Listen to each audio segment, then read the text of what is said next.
ఏంటి సార్ ఇంట్రెస్టింగ్గా ఉంది ఆ ప్రాజెక్ట్? మీరు చెప్పిన లైన్ అసలు లైన్ ఏంటి? పాముని తీసుకోవడానికి అన్నింట్లోనూ పాముకి విషం ఉంటుంది, పగబడుతుంది. పాముకి చిన్నప్పుడే ఒక ల్యాబ్ లో సైంటిస్ట్ విషం పీకేస్తాడు. ఇప్పుడు పగ ఉండిపోతుంది. మాకు ఒక టైంలో పిచ్చి ఎలా ఉండేదంటే, రామ్ గోపాల్ వర్మ గారు ఏ క్లాస్లో కూర్చున్నాడు, ఏ హాస్టల్లో రూమ్లో ఉన్నాడు, ఏ మెస్లో భోజనం చేసేవాడు, ఏ క్యాంటీన్ దగ్గర ఫ్రెండ్స్తో కబుర్లు చెప్పేవాడు. సురేష్ ప్రొడక్షన్ పెద్ద ప్రొడక్షన్లో ఇంట్రడ్యూస్ అవ్వాలనే ఆలోచన రాకుండా, ఎందుకంటే అప్పటికే నేను కమల్ హాసన్ గారితో పనిచేశాను, బాలకృష్ణ గారితో పనిచేశాను, వెంకటేష్ బాబుతో పనిచేశాను, రజనీకాంత్ గారితో పనిచేశాను, చిరంజీవి గారితో పనిచేస్తే నాకు పాస్పోర్ట్ లేదని తిట్టారు చిరంజీవి గారు. స్టోరీ సిట్టింగ్స్ అన్నీ యాక్టివ్గా ఉండేవాడు పర్చూట్ బ్రదర్స్తో. ఆకాశతోనే మనసంతా నువ్వు వచ్చింది. నువ్వే ఉదయ్ కిరణ్ నా త్రూయే చిత్రం అప్పుడు మేము ఇద్దరం అనుకున్నాం నీతో మంచి లవ్ స్టోరీ చేస్తా అని. చిత్రం రిలీజ్ రోజు, ఎందుకంటే నేను గీతార్ట్స్లోనే మొదట కథ చెప్పింది మహేష్ బాబు కోసం. నాగార్జున గారి దగ్గర ఎలా ఓకే చేయించుకున్నారు? ఆయన రమ్మంటారేమో అని అలా పొద్దున్న నుంచి సాయంత్రం దాకా కూర్చొని మార్నింగ్ 7 నుంచి నైట్ 7:30, 8కి ఆయన లేచి శిష్య అనగానే లోపలికి వెళ్ళి, నాకు మామూలుగా భయం ఉండేది. ఆయన అది అర్థం చేసుకుని ఆయనే వాళ్ళ గేట్ దగ్గరికి వచ్చి ఆయనే తీసుకెళ్ళి మళ్ళీ ఆయనే తీసుకొచ్చారు. ఆర్తి కూడా బాగుండే న్యూజెర్సీలో కూడా పరిచయం. సర్జరీ వల్ల సార్ తనకి మల్టిపుల్ సర్జరీస్, రాంగ్ మెడికేషన్. ఇప్పటికీ ఉదయకిరణ్ గారి గురించి మాట్లాడుతూ ఉంటారు. అవన్నీ చూస్తుంటే ఏమనిపిస్తుంది సార్? బాధేస్తుంది, వాడి మీద కోపం వస్తుంది. ఇన్నింటికి అవకాశం ఇవ్వకుండా ఉండుంటే వాడు ఎప్పుడు మంచి న్యూస్లోనే ఉండే వ్యక్తి కదా. కార్పొరేట్ సిస్టంలో పిచ్చ లేయర్లు అన్నీ ఉంటాయి. సినిమా గురించి తెలీదు, జీతం తప్ప. అసలు ఏనా గుడ్డు నాలెడ్జ్ ఉండదు. Welcome to bold talk with Venubikki. ఈరోజు మనతో పాటు ఉన్నారు వీనాయచ గారు. వీనాయచ గారితో చిట్చాట్ కొనసాగిద్దాం, అలానే ఆయన జర్నీ ఒకసారి ఆవిష్కరించే ప్రయత్నం చేద్దాం. వీనాయచ గారు నమస్తే అండి. నమస్తే వేణు గారు. ఫస్ట్ అసలు నాకు ఒక ఆశ్చర్యకరమైన ఇదేంటంటే, మీరు చేసిన ప్రాజెక్ట్ మొన్న రివీల్ చేశారు కదా ఒకటి. అవును, ఫనీ. ఏంటి సార్ ఇంట్రెస్టింగ్గా ఉంది ఆ ప్రాజెక్టు? మీరు చెప్పిన లైన్ అసలు లైన్ ఏంటి? పాముని తీసుకోవడానికి ఏంటి కొలమానం? ఎలా వచ్చింది ఆలోచన ఏంటి? అది చాలా, అంటే యాక్చువల్గా మీరు మొదటి క్వశ్చనే చాలా పెద్ద టాపిక్ మొదలు పెట్టారు. నేను ఎక్స్పెక్ట్ చేయలే. ఆ సినిమా ఇవాళ జనరేషన్లో మనం మామూలుగా స్నేక్ థ్రిల్లర్స్ అవి చాలా చూసాం చిన్నప్పటి నుంచి. అనకొండ దగ్గర నుంచి అన్నింట్లోనూ పాముకి విషం ఉంటుంది, పగబడుతుంది. బేసిక్గా ప్రపంచంలో పగ అంటే పాముతోనే పోలుస్తారు. అవును, పాము పగ దాని క్యారెక్టర్ అది. అలాంటిది అది మనుషుల్ని చంపాలి అంటే ఇప్పుడున్న టెక్నాలజీలో బాడీలో స్నేక్ బైట్స్ కానీ లేకపోతే ఒక వెనమ్ కానీ ట్రేస్ చేసి ఓ పాము ఉందని పట్టుకుంటే ఒక సీన్లో అయిపోతుంది. ఇంకా ఆ తర్వాత నుంచి ఆ పాముని ఎక్కడ పట్టుకోవటం మీద సినిమా ఉంటుంది. అది ఇంట్రెస్టింగ్గా ఉండదు కథ రాసేటప్పుడు. అందుకని ఫస్ట్ ఏదైతే క్లీషేనో అది తీసేసా. ఓకే, పాముకి చిన్నప్పుడే ఒక ల్యాబ్లో సైంటిస్ట్ విషం పీకేస్తాడు. ఓకే, కూరలు పీకేసి ఇప్పుడు పగ ఉండిపోతుంది. ఓకే, విషం లేదు, పగ ఉంది, కానీ పగ మాత్రం దాని స్వభావ సిద్ధమైన క్యారెక్టర్ అది. ఆ పగతోటి మనుషుల్ని చంపాలి. ఇప్పుడు నాకు ఇంట్రెస్టింగ్ యాక్షన్ ఎపిసోడ్స్ వచ్చాయి. అవునా? 5 యాక్షన్ ఎపిసోడ్స్ చేసాము. ఎందుకంటే 8 మర్డర్లు చేస్తుంది పాము సినిమాలో. సో అందులో లాస్ట్ది క్యాథరిన్తో టగ్ ఆఫ్ వార్. ఇంకా క్యాథరిన్ హీరోయిన్, పాము ఒక ఇంట్లో ఉండిపోతే అసలు నెయిల్ బైటింగ్, స్పైన్ చిల్లింగ్ అంటాం కదా, అలాంటి ఒక థ్రిల్లర్ క్లైమాక్స్ వచ్చింది. హాలీవుడ్ స్టంట్ కొరియోగ్రాఫర్ ఆయన జాన్ క్యాన్ అని, తన టీము చాలా మంచి టీము, చాలా బాగా చేశారు వాళ్ళు. యాక్షన్ సీక్వెన్సెస్ అన్నీ అండ్ సీజీ కూడా మొత్తం 3 టీములు పనిచేస్తున్నాయి. యుఎస్లో LAలో బెవర్లీ ఫిలిమ్స్ అని హెన్రీ లిపుటోవ్ అని సూపర్వైజరు. ఓకే, తర్వాత ఏమో ఇండియా నుంచి సూపర్వైజరు శ్రీకాంత్ సాక్మూర్ గారు అని, మన రాజమౌళి గారు వాళ్ళ సినిమాలకి చేశారు ఆయన మయూకాలో. ఆయన యూకేలో ఒక టీంతో టైఅప్ అయ్యి ఒక పోర్షన్ ఆఫ్ ద ఫిలిం వాళ్ళు చేస్తున్నారు. తర్వాత మన ఎడిటర్ జునైద్ సిద్దికి ఆయన బేసిక్గా ఎడిటర్గా, కానీ ఆయన ప్రొఫైల్ ప్రైమ్ ఫోకస్లో సీజీ అండ్ విఎఫ్ఎక్స్ సూపర్వైజర్ కింద ఆయన 8 సంవత్సరాలు ఆ సౌత్ ఇండియా మొత్తానికి ఆయన వైస్ ప్రెసిడెంట్గా వర్క్ చేశారు. గ్రేట్. ఆయన తర్వాత పూరి జగన్నాథ్ గారి సినిమాలు వీటన్నింటికి ఎడిటర్ ఆయన, మన లైగరు, ఇస్మార్ట్ శంకర్ వీటికి. సో నాకు ఎడిటర్కి సీజీ అండ్ విఎఫ్ఎక్స్ నాలెడ్జ్ ఉన్న వ్యక్తి అయితే బెటర్ అని ఆయన మూడో టీంని ఆయన ప్రవీణ్ అన్న అతనితో కలిసి, శేషు అన్న అతనితో కలిసి ఈయన ఒక టీము డ్రీమ్స్ డన్ అని. సో మొత్తం 3 కంపెనీలు, Mayuka, dreams done and Beverly films, okay, ముగ్గురు కలిపి స్నేక్ని, ఒరిజినల్ స్నేక్ ఒక 18 రోజులు షూట్ చేశాను. ఒరిజినల్ స్నేక్తో దానికి ఒక 20 స్నేక్స్ని ఆడిషన్ చేశాను. అవునా? చాలా పద్ధతిగా దాని స్టోరీ బోర్డు సినిమాని పేపర్ మీద ముందు చూపించేసాం ప్రొడ్యూసర్స్కి. ఎందుకంటే ఫస్ట్ టైం ప్రొడ్యూసర్స్ చాలా కంఫర్టబుల్గా ఉన్నారు. మా చెల్లెలు బావగారే. అవునా? సో డాలస్లో ఉంటారు. ఓకే, తను మంచి Carnatic classical music teacher and ఒక పెద్ద అకాడమీ రన్ చేస్తుంది, సుస్వర మ్యూజిక్ అకాడమీ అని. మా బావగారు సాఫ్ట్వేర్లో ఉన్నారు, ఆయన చాలా పెద్ద పొజిషన్లో ఉండే వైస్ ప్రెసిడెంట్ ఆయన. మంచి ఫ్యామిలీ, హాయిగా 2 పిల్లలు. వాళ్ళకి కూడా అందులో వాళ్ళ అమ్మాయి సంహిత అని మంచిగా సంగీతం నేర్చుకుని అక్కడ పెరిగిన పిల్ల కాబట్టి అది వెస్ట్రన్ కూడా బాగా ఆథెంటిక్గా సాంగ్స్ రాయటము, కంపోజ్ చేయటము, పాడటం చేస్తూ ఉంటుంది. ఈ సినిమాలో ఒక ఇంగ్లీష్ ట్రాక్ కంప్లీట్గా composed and written and sung by Samhitha అనిపిండి అని ఉంటుంది మేనగడ్డలది. అది మీకు ఇంగ్లీష్ వెర్షన్లో ఆ పాట ఉంటుంది. ఇండియన్ వెర్షన్ మొత్తానికి 5 పాటలు ఉంటాయి, అందులో ఇంగ్లీష్ ఒకటి ఉంటుంది అన్ని వెర్షన్స్లో. సో మిగిలిన పాటలన్నీ మా చెల్లెలు మ్యూజిక్ డైరెక్షన్ చేసింది. Okay, okay. చేసి పాటలు కూడా ఉన్నాయి. ఫుల్ ఫ్లెడ్జ్డ్ ఇండియన్ సినిమా చేశారు మీరు. Proper Indian cinema. ఓకే. చేసి ఇప్పుడు అందుకని ఇండియాలో కూడా అన్ని భాషల్లో డబ్ చేసాము. ఎందుకంటే బేసిక్గా థ్రిల్లరు అండ్ క్యాథరిన్ గారు పెద్ద హీరోయిన్, అన్ని భాషల్లో తెలుసు ఆవిడ. తమిళ్లో చేస్తుంది, మలయాళంలో చేసింది, తెలుగులో పెద్ద హీరోలు పక్కన చేసింది. సో ఒక పాపులర్ ఫేసు. ఇండియాకి రాగానే మొత్తం సినిమాని ఎడిట్ చేసి సీజీ షాట్లు ఓ పక్కన జరుగుతుండగానే డబ్బింగ్ మొత్తం చేసి మన తీయటమే నేను అన్ని స్ట్రైట్ లాంగ్వేజెస్లో తీశాను. Okay, okay. స్క్రిప్ట్ స్టేజ్లోనే ట్రాన్స్లేషన్ వర్క్ చేసుకున్నాను. ప్రాపర్గా లాక్ చేశాను సినిమాని. సో దానివల్ల అంటే ఏం చేస్తున్నామో తెలిసేసాం, కంట్రోల్డ్గా చేసాము. బాగా చాలా అవుట్పుట్ అయితే సూపర్ సాటిస్ఫాక్టరీగా ఉండింది. ఎంత ఉంటుంది sir cinema duration? 2 hours plus. ఎందుకంటే ఇంకా అన్ని సీజీ షాట్లు వచ్చాక యాక్చువల్గా ఫైనల్గా లాక్ చేసి సెన్సార్కి వెళ్తే కానీ యాక్చువల్ డ్యూరేషన్ రాదు. బట్ 5 songs తోటి మంచి proper full meal cinema.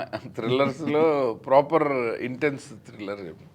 And వీటన్నింటి వెనకాల ఒక మంచి పాయింట్ కూడా ఉంది, ఇవాళకి రెలవెంట్. ప్రపంచం అంతా కాంక్రీట్ జంగిల్ అయిపోతుంది అంటున్నాం కదా. అవునవును. సో ఏదో ఒక జంగిల్ని కొట్టేస్తే కానీ అక్కడ కాంక్రీట్ కన్స్ట్రక్షన్ జరగట్లేదు. అవును. సో అందులో ఏదో ఒక ప్రాణి తాలూకు ఇల్లు కొట్టేస్తే కానీ మనం ఇల్లు కట్టుకోవట్లేదు. ఓహో, వాళ్ళ నివాసాలు అదే అది వాళ్ళ ఇల్లు. మనం ఏదో ఒక కుటుంబాన్ని చిదిమేస్తే కానీ మన కుటుంబం హ్యాపీగా ఉండట్లేదు. Okay, okay. కానీ సృష్టి అంటే అందరిదీను. అందుకే ప్రకృతి అప్పుడప్పుడు మన మీద ప్రకోపించడము, ఈ భూకంపాలు, సునామీలు, తుఫాన్లు, ఇవన్నీ ఎందుకు నేచర్కి మనం అంటే ఒళ్ళు మండుతుంది అన్నది జాగర్ ఆడమ్స్ అనే ఒక క్యారెక్టర్ ఉంటాడు, ఒక అడవి మనిషి అనమాట. అతను చెప్తాడు మన సివిలైజ్డ్ యాక్టర్లకి, పాత్రలకి ఎందుకు వాటిని చంపకూడదు, ఎందుకు వాటి మీద అవి ఎందుకు మన మీద రివర్స్ అవుతున్నాయి. సో వాటి లాంగ్వేజ్ అతను చెప్తాడు మనకి, వాటి బాధని. పాము స్టోరీ కూడా అతనికే చెప్తుంది. ఈజ్ ఎ స్నేక్ విస్పరర్ అంటారు. అతను ఈ కథని ఆడియన్స్కి, మన మిగిలిన పాత్రలకి అతని ద్వారా చెప్పించాం. Okay, okay. ఒక ఆదివాసి. చాలా సూపర్. మీది ఇది ఊహాజనితమైన లేకపోతే పూర్తిగా నా ఊహ, అసలు ఏం లేదు. నేను ఏదైనా బుక్స్ రెఫరెన్స్, నేను మ్యాథమెటిక్స్ స్టూడెంట్. ఇప్పుడు ఈ సినిమా కావాలంటే వెనక్కి వెళ్ళి ఏం చేయాలని వరుస కావాలంటే రివర్స్ స్టెప్స్ అంతే. మనకి అప్పుడప్పుడు ఎగ్జామ్లో ఆన్సర్ ముందు తెలిసిపోతుంది, దాన్ని బట్టి స్టెప్స్ అడ్జస్ట్ చేసుకుంటే వెళ్ళిపో. ఓకే. సినిమా షూట్ అన్నా ఎక్కడ చేశారు? అక్కడే చేశారా? ఇక్కడ డాలస్లో చేసాం. షూట్ అంతా అక్కడే? అవునండి. ఓకే, ఎన్ని రోజులు షూట్ చేశారు అక్కడ? ఈజీగా బాగానే చేసాం సార్, ఒక 60 రోజుల పైన. మోస్ట్లీ ప్రీ ప్రొడక్షన్ వర్క్ ఎక్కువ చేసాము. యాక్చువల్గా షూటింగ్ కంటే ఇక్కడ జరిగిన వర్క్ ఎక్కువ టెక్నికల్లీ, ఎందుకంటే మొత్తం టెక్నిక్ అంతా ఇక్కడ ఇండియా నుంచే. సో మేము ఇక్కడ క్రియేట్ చేసింది కూడా ఎక్కువే, అక్కడ ఇమేజెస్ తీసుకొని ఇక్కడ క్రియేట్ చేసి. సో ఈ సినిమాని అందుకే నేను యాక్చువల్గా ఎక్కడ తీసామంటే చెప్పలేకపోవడం కారణం, నేటివిటీ ఇష్యూస్ లేని కథ కాబట్టి. అక్కడ నాకు ఆ వాతావరణంలో ఉంటున్న జంటకైతే మోర్ ఈ సినిమాకి పర్ఫెక్ట్గా యాప్ట్. ఓకే, ఇండియన్ నేటివిటీకి వచ్చేసరికి ఏమవుతుందంటే ఇంటర్నేషనల్ ఆడియన్స్ని టార్గెట్ చేయలేకపోతానని డౌట్ వచ్చింది. ఓకే, నాకు ఇంగ్లీష్ వెర్షన్కి ఇబ్బంది అవుతుంది. ఎందుకంటే వాళ్ళకి పాము అంటే ఒక ప్రాణి, మనకి పాము అంటే ఒక దేవత. అవును, ఈ ఎమోషన్ మీద వెళ్ళాము అంటే మన కథ మొత్తం మారుతుంది. మళ్ళీ ఇంకో హీరోయిన్ ఆ పాము క్యారెక్టర్ వేయాలి, మనం పెర్సానిఫై చేయాలి. ఒక నయనతారనో శ్రేయాశరనో ఎవరినో అడిగి వాళ్ళు పాము అవ్వాలి. సో వాళ్ళకి పాటలు ఉండాలి. ఈ కథ మొత్తం వేరే కథలాగా అయిపోతుంది. అవేమో మనం చాలాసార్లు నాగిన్ రోజుల నుంచి నాగిన్ టు దేవి వరకు మనం చూస్తున్న సినిమాలే ఇవి. సో అలా చెయ్యకుండా ఇప్పుడు కాంతారాలో చూడండి, ఒక మోడర్న్ అప్రోచ్ ఉంటుంది. అవును, కథ రూట్స్లో ఉంటుంది, ట్రెడిషన్ మిక్స్డ్ ఉంటుంది, కానీ స్క్రీన్ ప్లే రైటింగ్ వచ్చి చాలా కాంటెంపరీగా ఉంటుంది. అలా హిచ్కాక్ ఫిల్మ్స్ ఆయనే కనుక ఈ రోజుల్లో తీస్తే ఎలా తీసిండేవాడని అంత ఆర్గానిక్ థ్రిల్లర్ లాగా చేశాను. వెరీ గుడ్ అండి, మంచిగా మీ వింటుంటే చాలా హోంవర్క్ చేశాను కాబట్టి కొంచెం గట్టిగా చెప్తున్నాయి. ఒక 1.5 year క్యూరియాసిటీ కలుగుతుంది, నేర్చుకున్నాను నేను అది స్క్రీన్ ప్లే ఎట్లా, ఈ కైండ్ ఆఫ్ సినిమాలకి స్క్రీన్ ప్లే ఎట్లా ఉండాలని. లైవ్ స్నేక్ తో మీరు షూట్ చేయడం ఏంటి, అసలు ఎలా సాధ్యమైంది? ఒక వెటర్నరీ డాక్టర్ని పెట్టుకొని సెట్లో దాన్ని ఏం టార్చర్ చేయము కదా, దాంతో యాక్షన్ చేయము, అసలు బాడీ కాంటాక్ట్ కూడా లేదు. అగ్రిమెంట్లోనే ఆర్టిస్టులు అందరూ స్నేక్తో ఇంటరాక్షన్ లేదు. కానీ పొజిషనింగ్ మనం సీజీలో క్రియేట్ చేయాలంటే దాని ఒరిజినల్ కూడా మనం షూట్ చేయాలి. ఒక 20 రోజులు చేసాము. ఓకే, ఎందుకంటే అది ఇప్పుడు ఈ గోడ మీద పాకుతుంది అంటే అది అసలు నిజంగా గోడ మీద కొంతైనా పాకాల. ఓకే, ఆ తర్వాత ఆ గోడ మీద పాకేటప్పుడు అది ఏం చేస్తుంది అన్నది సీజీ లేదు. ఓకే, ఓకే, అప్పుడు మనం డిసైడ్ చేసిన యాక్షన్ అంతా సీజీ చేస్తుంది. ఏ స్నేక్స్? బ్లాక్ పెయిన్ అని దాన్ని సెలెక్ట్ చేసాం, చాలా చూసాం. బోవా కాంట్రాక్టర్ అని, ఆ తర్వాత మిల్క్ స్నేక్ అని, ఇలా రకరకాలు. తర్వాత కాబ్రాస్, పైథాన్స్, రాటిల్ స్నేక్స్. ఒక ట్రైనర్ని పెట్టి మ్యూజియం నుంచి వాళ్ళ దగ్గర అవైలబుల్గా ఉన్న స్నేక్స్ అన్నిటిని మొత్తం 3 ట్రైనర్లు పనిచేశారు సినిమాకి. చాలా ఎక్స్పెన్సివ్ అఫేర్, అంటే like as good as making a Hollywood film అంతే. బడ్జెట్ కూడా అదే లెవెల్లో ఖర్చు అయింది. కాకపోతే కంటెంట్ బాగుంటే ఎక్కువ డబ్బులు పెట్టినా వెనక్కి వస్తున్నాయి. కంటెంట్ బాగుండి మరీ తక్కువ డబ్బుల్లో తీసినా వెనక్కి రావట్లేదు, 100% పోతుంది. కంటెంట్ బాగాలేకపోతే మాత్రం అసలు టోటల్గా వాష్అవుట్ అవుతుంది. సో ఈ కంటెంట్ లక్కీగా బాగా కుదిరింది. ప్రొడ్యూసర్స్గా మా చెల్లెలు బావగారు కూడా బాగా ఎక్సైట్ అయ్యారు. వాళ్ళకి నేను మల్టిపుల్ కథలే చెప్పాను సినిమా తీద్దాం అనుకున్నగా. ఓ లవ్ స్టోరీ తీస్తే సినారియో ఏంటి, బిజినెస్ ఏంటి, మార్కెట్ ఏంటి, అండ్ నా బ్యాక్లాగ్స్ కూడా మళ్ళీ కన్సిడర్ చేయాలి ప్రాజెక్ట్లో. సో అవన్నింటిని దాటి బలంగా మార్కెట్ చేయాలి సినిమాని అంటే ఏదో ఒక డిఫరెన్స్ చూపించకపోతే మనం అటెంప్ట్ చేసి వేస్ట్ అని జెన్యున్గా చెప్పాను. వాళ్ళకి అది నచ్చింది. లెట్స్ గో హెడ్ అన్నారు. వాళ్ళు ఈ కథకి బాగా ఎక్సైట్ అయ్యారు, more than me directing it. నా థాట్కి బాగా కనెక్ట్ అయిపోయారు. మా సిస్టర్ అయితే అసలు సూపర్ ఎక్సైటెడ్ అనమాట. ఓకే, ఇంకా తను బాగా నడిపించింది. ఒక్కసారి నచ్చాక తట్టుకున్నారు, నిర్మాతలుగా నిలబడ్డారు, అంత ఎఫర్ట్ పెట్టారు. అంటే యాజ్ గుడ్ యాజ్ ఎనీ పెద్ద ప్రొడక్షన్ హౌస్ జనరల్గా ఎంత బ్యాకింగ్ ఇస్తుందో ఒక డైరెక్టర్ థాట్కి అంత లెవెల్లో చేశారు. Super super. ఇప్పుడు మనం ఇక్కడ మోషన్ పోస్టర్ చేయాలంటే వాళ్ళు అక్కడి నుంచి ఫ్లై చేసి వచ్చారు. హీరో కూడా మహేష్ శ్రీరామ్ అని, ఆయన హ్యూస్టన్లో ఉంటాడు. ఇమీడియట్గా అందరూ ఇక్కడికి ఫ్లై చేసి వచ్చారు. అవ్వగానే మళ్ళీ బ్యాక్గ్రౌండ్ స్కోరు మన ఆయన రవిశంకర్ అని, రామ్ గోపాలవరం గారి సర్కార్ 3 అవి చేశాడు ఆయన, వంగవీటి ఇవన్నీ మంచి బ్యాక్గ్రౌండ్ స్కోర్ చేస్తాడు. అతనితోటి బ్యాక్గ్రౌండ్ స్కోర్ మా సిస్టరు, తనే మ్యూజిక్ డైరెక్టర్ కాబట్టి ఆయనతో కూర్చుని మా సిస్టర్ మొత్తం చేసి వెళ్ళింది యూఎస్కి. ఓ మళ్ళీ వెళ్ళి ఇంగ్లీష్ వెర్షన్కి ఎల్ఏలో ఒక ఫంక్షన్ పెట్టారు. ఓ సో అప్పుడు ఇక్కడి నుంచి మళ్ళీ నేను, క్యాథరిన్ గారు, జునైద్ గారు అందరం వెళ్తున్నాము. Okay okay. సో దేనికి వెనకాడట్లేదు. ఈ సినిమాని భుజం మీద వేసుకొని పబ్లిక్ ముందరికి తీసుకెళ్ళటంలో దేనికి అసలు సంకోచించట్లేదు. అంటే అంత నమ్మకంగా వచ్చింది ప్రాజెక్టు. Yes very good. అందరం హ్యాపీగా ఉన్నాం.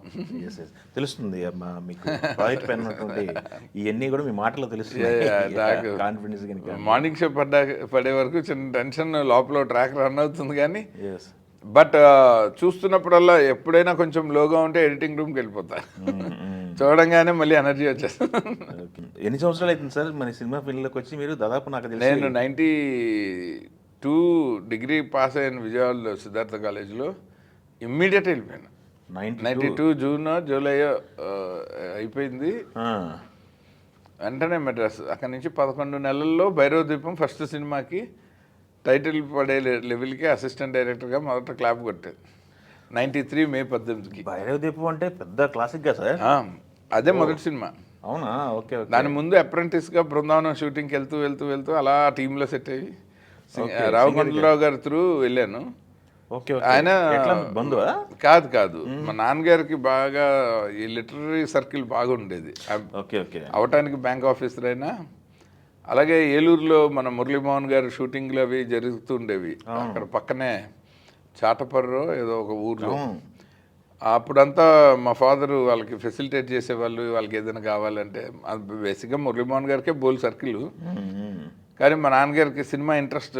మేమంతా చదువుకున్నప్పుడు ఆయన మమ్మల్ని ఒళ్ళో కూర్చోబెట్టి షూటింగ్లకి తీసుకెళ్ళి అది ఉండింది. ఏలూరు నుంచే ఆ సినిమా పిచ్చి అన్నది మొదలైంది. 7వ క్లాస్లో ఉన్నప్పుడే ఫస్ట్ అప్పు చేసి పప్పుకుడు సినిమా చూపించి మా లెక్చరర్, మా మ్యాథమెటిక్స్ టీచర్ నాగభూషణం గారు, ఆయన నన్ను అప్పు చేసి పప్పుకుడు సినిమాకి తీసుకెళ్ళినప్పుడు నాతో మా క్లాస్మేట్ ఉన్నాడు. ఆయన నాకు టైటిల్స్ అన్నీ ఎక్స్ప్లెయిన్ చేసినప్పుడు దాదాపు 40 సంవత్సరాల తర్వాత మొన్న డాలస్లో ఈ షూటింగ్లో వాడు కలిశాడు ప్రేమ్చంద్ అని.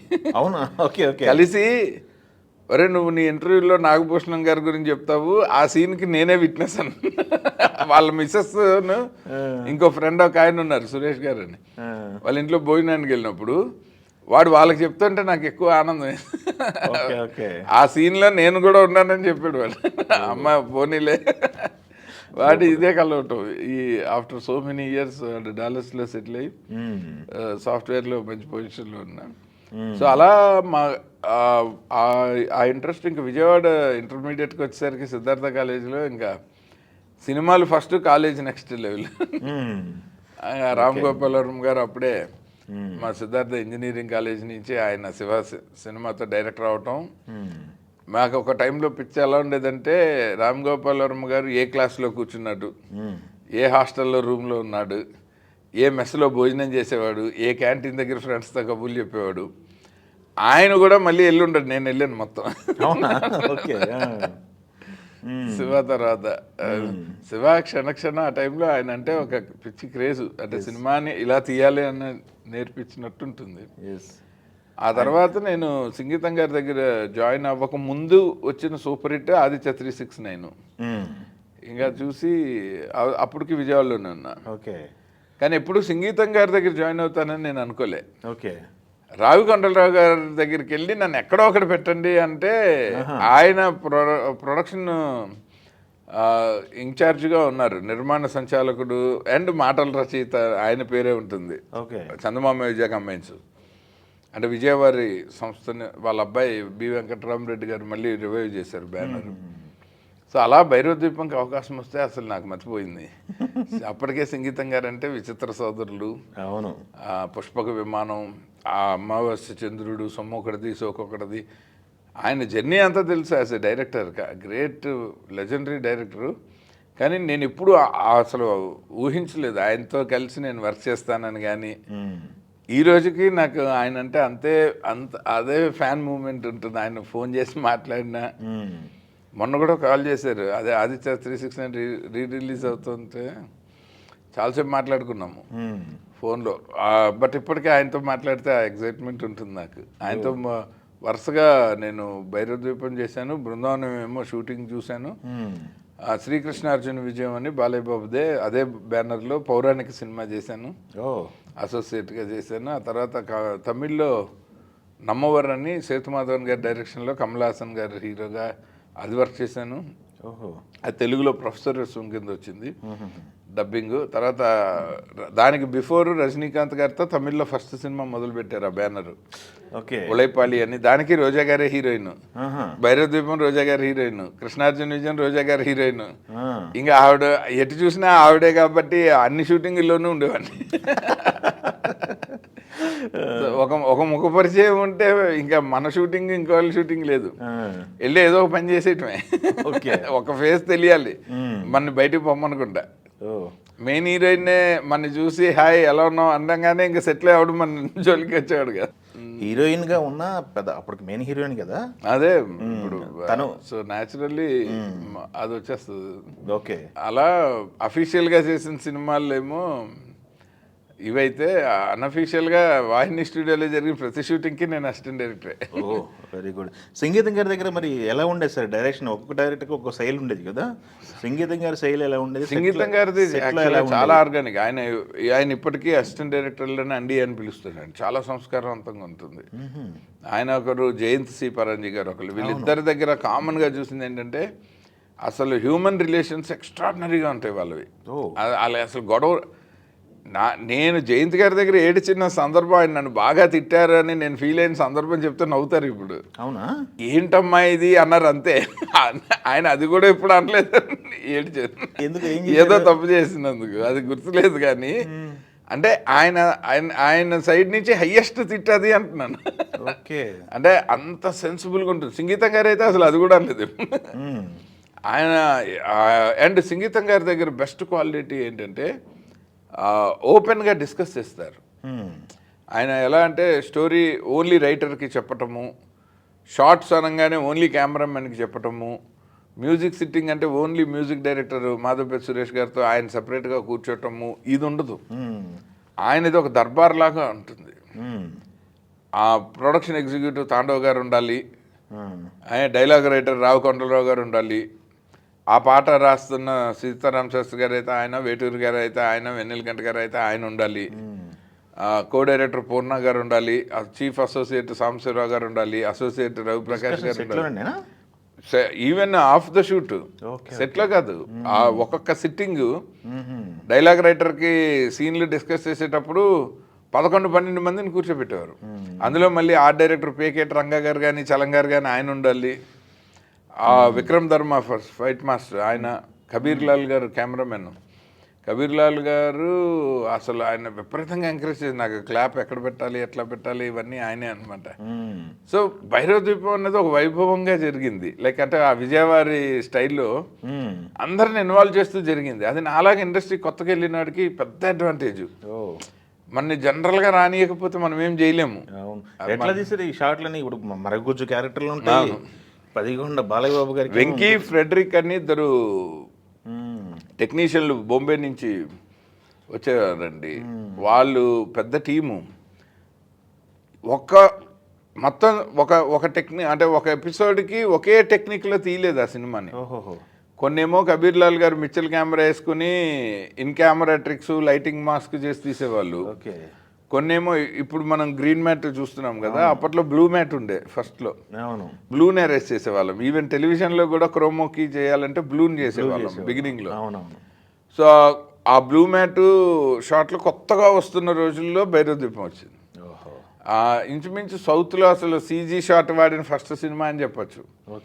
ఆ తర్వాత ఆ కంపెనీ చాలా కాలం ఆ షాట్నే డెమో కింద వాడే వేరే మొత్తం ఆల్ ఓవర్ ఇండియా. అదేంటంటే కురూపు కింద ఉన్న బాలయ్య బాబు మీకు థియేటర్లో అందగాడిగా మారే ఒక మార్ఫింగ్ షాట్ ఉంటుంది. అది కెమెరాలో చేయకుండా సీజీకి ఇచ్చిన మొదటి షాట్. సో ఆ మంచం ఎగరటం, ఆ తర్వాత కోటలో నుంచి అంతఃపురంలో నుంచి రోజా గారు పడుకున్న మంచం, రాకుమారి పడుకున్న మంచంతో సహా అమ్మాయిని తీసుకెళ్ళిపోతాడు మాంత్రికుడు. అవన్నీ రోప్ వర్క్లు, ఫైటర్స్ విపరీతంగా. ఇంకొకటి ఉంది ఫైట్, ఇది ఒక పెద్ద రెక్కల పక్షి, దాని మోటార్ తోటి చేసి, అది ఆల్మోస్ట్ హెలికాప్టర్ మెకానిజం తోటి వాణి స్టూడియోలో నాకు తెలిసి ఒక 40-50 లారీలు ఇసుక వేరే వేరే ఊర్ల నుంచి కొని తెప్పించి ఆ మొత్తం రాజస్థాన్ ఎడారి సెట్ వేశారు. మళ్ళీ అదే సెట్ మార్చి విరిసినది వసంతగానం పాటకి అందమైన ఒక అంతఃపురం చేసి అంతఃపురం ఉద్యానవనం కింద మార్చారు. అసలు ఆ సినిమాకి చేసిన వర్క్ అమేజింగ్ వర్క్. మళ్ళీ శ్రీకృష్ణార్జున విజయంకి అదే ఏరియాలో ఇది ఒక పెద్ద స్టేడియం లాంటి సెట్ వేసి కౌరవులు పాండవులు విలువిద్యా ప్రదర్శన సీక్వెన్స్ చేశారు. ఇవన్నీ దగ్గరుండి వాటిలో ఇన్వాల్వ్ అయ్యి చూశాను కాబట్టి నాకు చాలా బాగుండేది. అంటే నాకు గూస్ బంప్స్ వచ్చేస్తాయి. సో మనకి షూటింగ్ హ్యాండిల్ చేయటం ఈజీ అయింది. అది బాగా మౌల్డింగ్ ఎలా ఒక క్యారెక్టర్కి ప్రాస్థెటిక్స్ అంటే ఎట్లా చేయాలి ఇవన్నీ సంగీత గారి దగ్గర నేర్చుకున్నాను. ఎట్లా ఉండేవాళ్ళు సార్ ఆ రోజుల్లో ఆర్టిస్టులు? ఎలా ఉండేవాళ్ళు? టెక్నీషియన్స్కి ఎలా ఉండేది? ఏంటి పరిస్థితి? అసలు సత్యనారాయణ గారు లాంటి సీనియర్ కూడా ఆ గెటప్లు వేసుకుని పొద్దున్నుంచి సాయంత్రం దాకా అని బాలయ్య బాబు అయితే అసలు ఇంకా కాదు, ఆయన కుర్చీలో కూడా కూర్చోరు గెటప్లో ఉంటే, ఓన్లీ స్టూలు. స్టూల్ స్పైన్ ఎంత ఇది. మళ్ళీ హార్స్ రైడింగ్లు అవి చేసి వాళ్ళు క్యారవాన్లోకి వెళ్ళే కల్చర్ లేదు. వస్తే సెట్లో షాట్ ఉంటే సెట్లో లైటింగ్ జరుగుతుంటే సెట్ బయటే ఆ పెద్ద పెడస్టల్ ఫ్యాన్లు పెట్టుకొని అలా కూర్చొని. కానీ దానివల్ల మీకు హ్యూమన్ రిలేషన్షిప్స్ బాగా బిల్డ్ అవుతుండేవి. అందరితో పలకరించుకోవటం, మాట్లాడటము, మనం అటు ఇటు పరిగెడుతుంటే పిలిచి ఏంటి ఏమైంది, ఇవాళ షూటింగ్ ఉందా, లైటింగ్ అవుతుందా, ఇవన్నీ ఉండేవి సరదాగా జోకులేటాలు. సూపర్. అది ఆ ఇంటరాక్షన్ ఇప్పుడు చాలా మిస్ అవుతూ ఉంటాం. ఇప్పుడు సంగీతం గారి దగ్గర నుంచి మళ్ళీ జయంతి గారి దగ్గరికి ఎలా? మెడ్రాస్లో నేను ఒక 4-5 సంవత్సరాల పైన తమిళ్ రాయటం చదవటం అన్నీ నేర్చుకుని నమ్మవారు లాంటి సినిమాలకు కూడా పనిచేశాక మా పెద్దన్నయ్య పెళ్ళికి వచ్చాను. అప్పుడు అక్కడ భారతీయుడు సినిమా ఆఫర్ వదులుకొని ఇక్కడ ఉండిపోవాల్సి వచ్చింది. ఓకే. అప్పటికే హైదరాబాద్కి అందరూ షిఫ్ట్ అవుతూ ఉన్నారు. ఈలోపు సంగీతం గారు కూడా నెక్స్ట్ సినిమా మొదలైపోయింది. సో మళ్ళీ వెళ్తే బాగుండు. సో నేను మళ్ళీ మా పెద్దన్నయ్య మ్యారేజ్ తర్వాత అక్కడికి వెళ్ళే బదులు ఇక్కడ సురేష్ ప్రొడక్షన్స్కి వెళ్ళి ఈ ప్రొఫైల్ తోటి రామానాయుడు గారి దగ్గర జాయిన్ అయిపోయాను. ఇక్కడ మ్యూజిక్ చేస్తూ ఉన్నారు అప్పుడు. సో అలా రామానాయుడు గారి దగ్గర చేరినప్పుడు ఒక సినిమా ఏమో చివరిలో ఉంది, నెక్స్ట్ సినిమా వెంకటేష్ బాబుది ప్రేమించుకుందనరా. ఓకే. సో ఈ చివరిలో ఉన్న సినిమాకి ఊరికనే మాతో అసోసియేట్ అయ్యి ఉండు, ఆ లాస్ట్ షెడ్యూల్ 10 రోజులు సదాశివరావు గారు డైరెక్టరు. ఓకే. ఆ స్టోరీ కన్ఫర్మ్ అవ్వగానే దాని సిట్టింగ్స్కి పంపిస్తాము అంటే అలా పరచూరి వెంకటేశ్వర గారి దగ్గరికి స్టూడియో తరఫున అసోసియేట్గా వెళ్ళి దాని డైరెక్టర్ జయంతి పరంజీ గారు. ఇంకా అక్కడి నుంచి అది ప్రేమించుకుందంట. ఇంకా వాళ్ళతో అటాచ్మెంట్ వచ్చాక నెక్స్ట్ జయంత్ గారికి బావగారు బాగున్నారు వచ్చింది. అవును. అది అయ్యాక మళ్ళీ వెంకటేష్ బాబుతోనే ప్రేమంటే ఇదేరా వచ్చింది. అప్పటికి ఇంకా నాకు డైరెక్షన్ చేయాలన్న కాన్ఫిడెన్స్ వచ్చింది. ఓకే. ఇంకా నేను బయటకు వచ్చాను. వచ్చాక మళ్ళీ రాబోయే చందమామకు ఒక 2 షెడ్యూల్స్ అశ్విని దత్ గారు అడిగితే నేను ఆయన జయంత్ గారే కాబట్టి వెళ్ళి ఒక లాస్ట్ 2 షెడ్యూల్స్ 3 షెడ్యూల్స్ నేను వర్క్ చేశాను. రాబోయే చందమామ చేసి ఇంకా డైరెక్షన్ ట్రయల్స్ సీరియస్గా వేసుకున్నాను. ఓకే. సురేష్ ప్రొడక్షన్స్లో అంత ర్యాప్ ఉంది. వెంకటేష్ బాబు గారిని ఆల్రెడీ 2 సినిమాలు పనిచేశారు. సురేష్ ప్రొడక్షన్ పెద్ద ప్రొడక్షన్లో ఇంట్రడ్యూస్ అవ్వాలనే ఆలోచన రాకుండా బయటికి రావాలని కారణం యాక్చువల్గా జయంత్ గారు చిరంజీవి గారితో చేస్తున్నారు అనగానే బావగారు మనసు బీకేసి అంటే అక్కడ నుంచి బయటకు వచ్చి ఒక అసోసియేట్గా ఉండగా ఏదో ఒకలా లైఫ్లో, ఎందుకంటే అప్పటికి నేను కమల్ హాసన్ గారితో పనిచేశాను, బాలకృష్ణ గారితో పనిచేశాను, వెంకటేష్ బాబుతో పనిచేశాను, రజనీకాంత్ గారితో పనిచేశాను, చిరంజీవి గారితో పనిచేస్తే ఇంకా చాలా టాప్ స్టార్స్ అంతా అయిపోద్ది. సౌత్లో మన తెలుగు తమిళ్లో ఉన్న టాప్ స్టార్స్లో ఆయన అసలు ఆయన వదిలితే ఇంక ఉపయోగం ఏముంది, ఎలాగూ డైరెక్షన్ తర్వాత చేసుకుంటాను కానీ ఈ సినిమా చేసి వెళ్ళిపోవాలని చెప్పి పాపం సురేష్ బాబు గణేష్ సినిమాకి కలుస్తున్నాను బ్రాకో దేనికో కంటిన్యూ అయిపోమనే అన్నారు. ఆయన సైడ్ మిస్టేక్ ఏం లేదు. నాకు ఎవ్రీ టైము డైరెక్టర్ త్రూ ఒక ఆఫరు, ప్రొడ్యూసర్ త్రూ ఒక ఆఫర్ ఉండే. నేను ఒక్కసారి డైరెక్టర్ త్రూ ఛాన్స్ తీసుకున్నది జయంత్ గారితో బావగారు బాగున్నారు. ఇంకా అలా బయటకు రావటం మళ్ళీ ప్రేమంటే ఇద్దరాకి బయట ప్రొడ్యూసర్కే వెంకటేష్ బాబు హీరో, గురుపల్లి గారికి. అశోక్ కుమార్ గారు వాళ్ళిద్దరు కాంబినేషన్. Okay okay. కాకపోతే టీం అంతా మోరార్లెస్ సేమే, సరదాగా చేసాం అది. ఎస్. ఎలా జరిగింది మరి? బావగారు బాగున్నారు, ఎక్స్పీరియన్స్ చెప్పమంటే ఏం చెప్తారు? అది ఫారెన్ షూట్లు కూడా ఉన్నట్టున్నాయి కదా? న్యూజిలాండ్లో కొంత బాగా ఉంటుంది సాంగ్స్, దానికి నేను వెళ్ళలేదు వెళ్ళలేదు. ఓకే. నాకు పాస్పోర్ట్ లేదని తిట్టారు చిరంజీవి గారు. అప్పటికే స్టోరీ సిట్టింగ్స్ అన్నీ యాక్టివ్గా ఉండేవాడు పర్సూట్ బ్రదర్స్తోనూ. నా అదృష్టం ఏంటంటే నేను ఏ సినిమాకి పనిచేస్తే ఆ రైటర్లతో త్రూ డైరెక్టర్ అండ్ ప్రొడ్యూసర్ నేనే రిప్రజెంటేటివ్. సో స్క్రిప్ట్ హ్యాండిల్ చేయటం భైరవ ద్వీపం నుంచి ఉండింది అది. దాంతో ఆ డైరెక్టర్లు కూడా నాకు అదే రోల్ ఎక్కువ ప్రిఫర్ చేసేవాళ్ళు. అదే అప్పుడు సో ఉండేది. డైరెక్ట్గా డైలాగులు చెప్పడము ఆర్టిస్టులకి. నేను క్లాప్ కొడుతున్నా, ఎడిటింగ్ రిపోర్ట్ రాస్తున్నా, స్క్రిప్ట్ అన్నది అసలు ఎప్పుడు వదలకుండా ప్రయాణం చేస్తూ ఉండే. సో పర్సూట్ బ్రదర్స్కి అలాగే బాగా వాళ్ళ ఇంట్లో పిల్లల్లా చూసేవారు. ఆ చిరంజీవి గారితో చేసేటప్పుడు అసలు అదొక థ్రిల్లు. మర్చిపోని ఇన్సిడెంట్ అని చెప్పమంటే చెప్పారు. ఏరి కోరి వెళ్ళారు కదా, మంచి ఇన్సిడెంట్లు ఏమున్నాయి? ఎట్లా ఉంటుందంటే మనం థియేటర్లో చూసి అభిమానించిన ఆర్టిస్టులు ఆ సెట్లో చూస్తే మనలో ఫస్ట్ ప్రేక్షకుడు అలా బయటకు వచ్చేస్తుంటాడు. ఇంకో తలకాయ వాడు తెగ ఎంజాయ్ చేసేస్తుంటాడు. దానివల్ల ఇక్కడ జరుగుతున్న పని కొంచెం ఫోకస్ చేయలేము. కానీ బావగారు బాగున్నారా ఎంటర్టైనర్ అవటం అంటే మనం చిరంజీవి గారిని ఎట్లా చూడాలని. నాగబాబు గారు బాగా కంఫర్ట్ ఇచ్చేవాడు ఆయన. ఎవ్రీడే ఆయన సెట్లోనే ఉండే. ఆయన ప్రతి సీను ఆయన స్టోరీ డిస్కషన్స్ నుంచి ఆయన తొందరగా అటాచ్ అయిపోతారు. బాగా కలుపుగోలుగా ఉండే. అప్పుడు అది దానివల్ల కొంచెం చిరంజీవి గారిని ధైర్యంగా వెళ్ళి ఆయనకి స్క్రిప్ట్ ఇచ్చి సీన్ పేపర్ ఇచ్చి అలా ఆయనతో అసలు ఒక్కసారి ఆయనతో ఇంటరాక్షన్ వచ్చాక ఆయన కూడా బాలకృష్ణ గారి లాగే ఇంక భుజం మీద చెయ్యేసి అలా మాట్లాడుకుంటూ వెళ్ళిపోయి బాగా థ్రిల్లింగ్ ఉండే. ఎలాగైనా ఆ సినిమాకి యాక్చువల్గా అప్పటికి ఉన్న ఎక్స్పీరియన్స్కి స్క్రిప్ట్లో కొంచెం ఎక్కువ కంట్రిబ్యూట్ చేస్తే చిరంజీవి గారు సెట్లో చూసి నాగబాబు గారికి చెప్పి స్క్రీన్ ప్లేలో పర్సూట్ బ్రదర్స్తో పాటు విఎన్ ఆదిత్య పేరు కూడా యాడ్ చేయాలి అని చెప్పి నాకు 100 రోజుల ఫంక్షన్లో చీఫ్ టెక్నీషియన్ ట్రోఫీ ఇప్పించారు ఆయన. అది ఇప్పించి యాక్చువల్గా నేను నా సమకాలీనుల్లో చాలామంది మనకంటే తెలివైన వాళ్ళు ఉన్నారు, ఇండస్ట్రీ బ్యాక్గ్రౌండ్ ఉన్నవాళ్ళు లేదా ready to go for direction ఉన్నవాళ్ళు ఉన్నారు. నేను సడన్గా బయట నుంచి వచ్చి ఒక 5-6 సినిమాలు పెద్ద సినిమాలు చేసి నేను ఫాస్ట్గా డైరెక్టర్ అవడం కారణము బావగారు బాగున్నారు.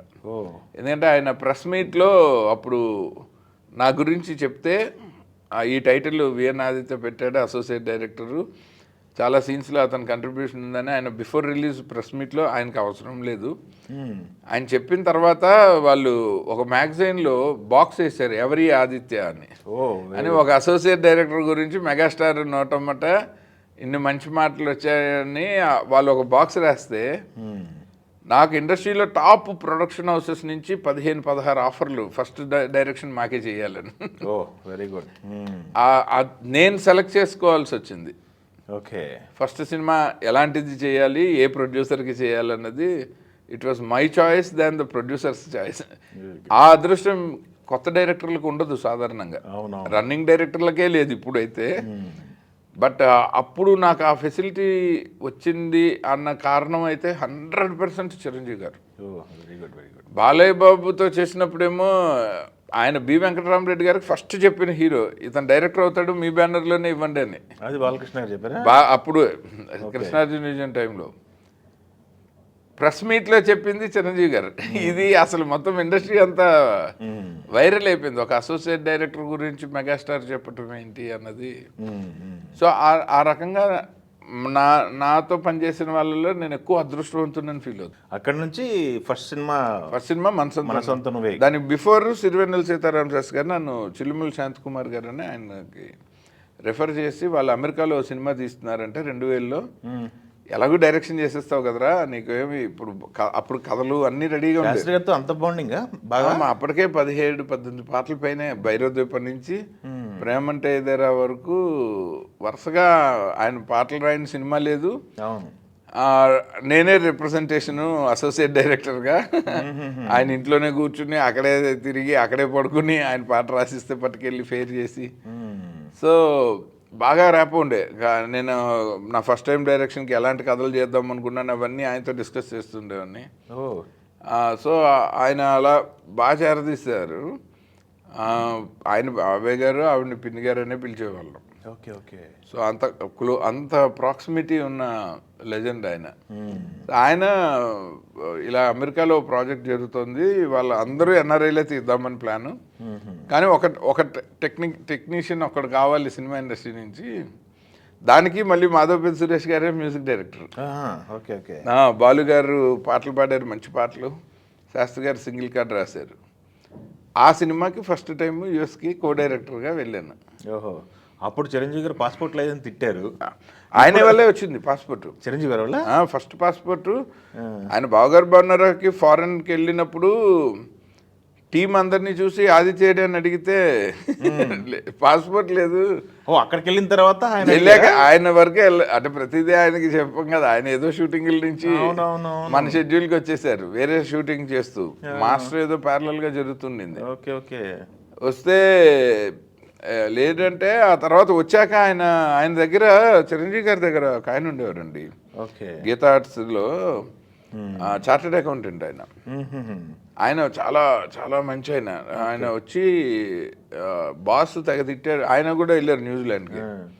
బాస్ తిట్టారు, ఎవరైతే స్క్రిప్ట్లో ఇన్వాల్వ్ అయ్యాడో అతను ఇక్కడ టాకీ ఉన్నప్పుడు అతనికి ఎందుకు మీరు పాస్పోర్ట్ చేయించలేదు అని ఆయనే ఫోన్ చేసి అప్పుడు పాస్పోర్ట్ ఆఫీసర్కి ఫోన్ చేసి బై హ్యాండ్ ఇప్పిస్తే ప్రేమంటే ఇద్దరా సినిమాకి ఫస్ట్ టైం వెళ్ళి.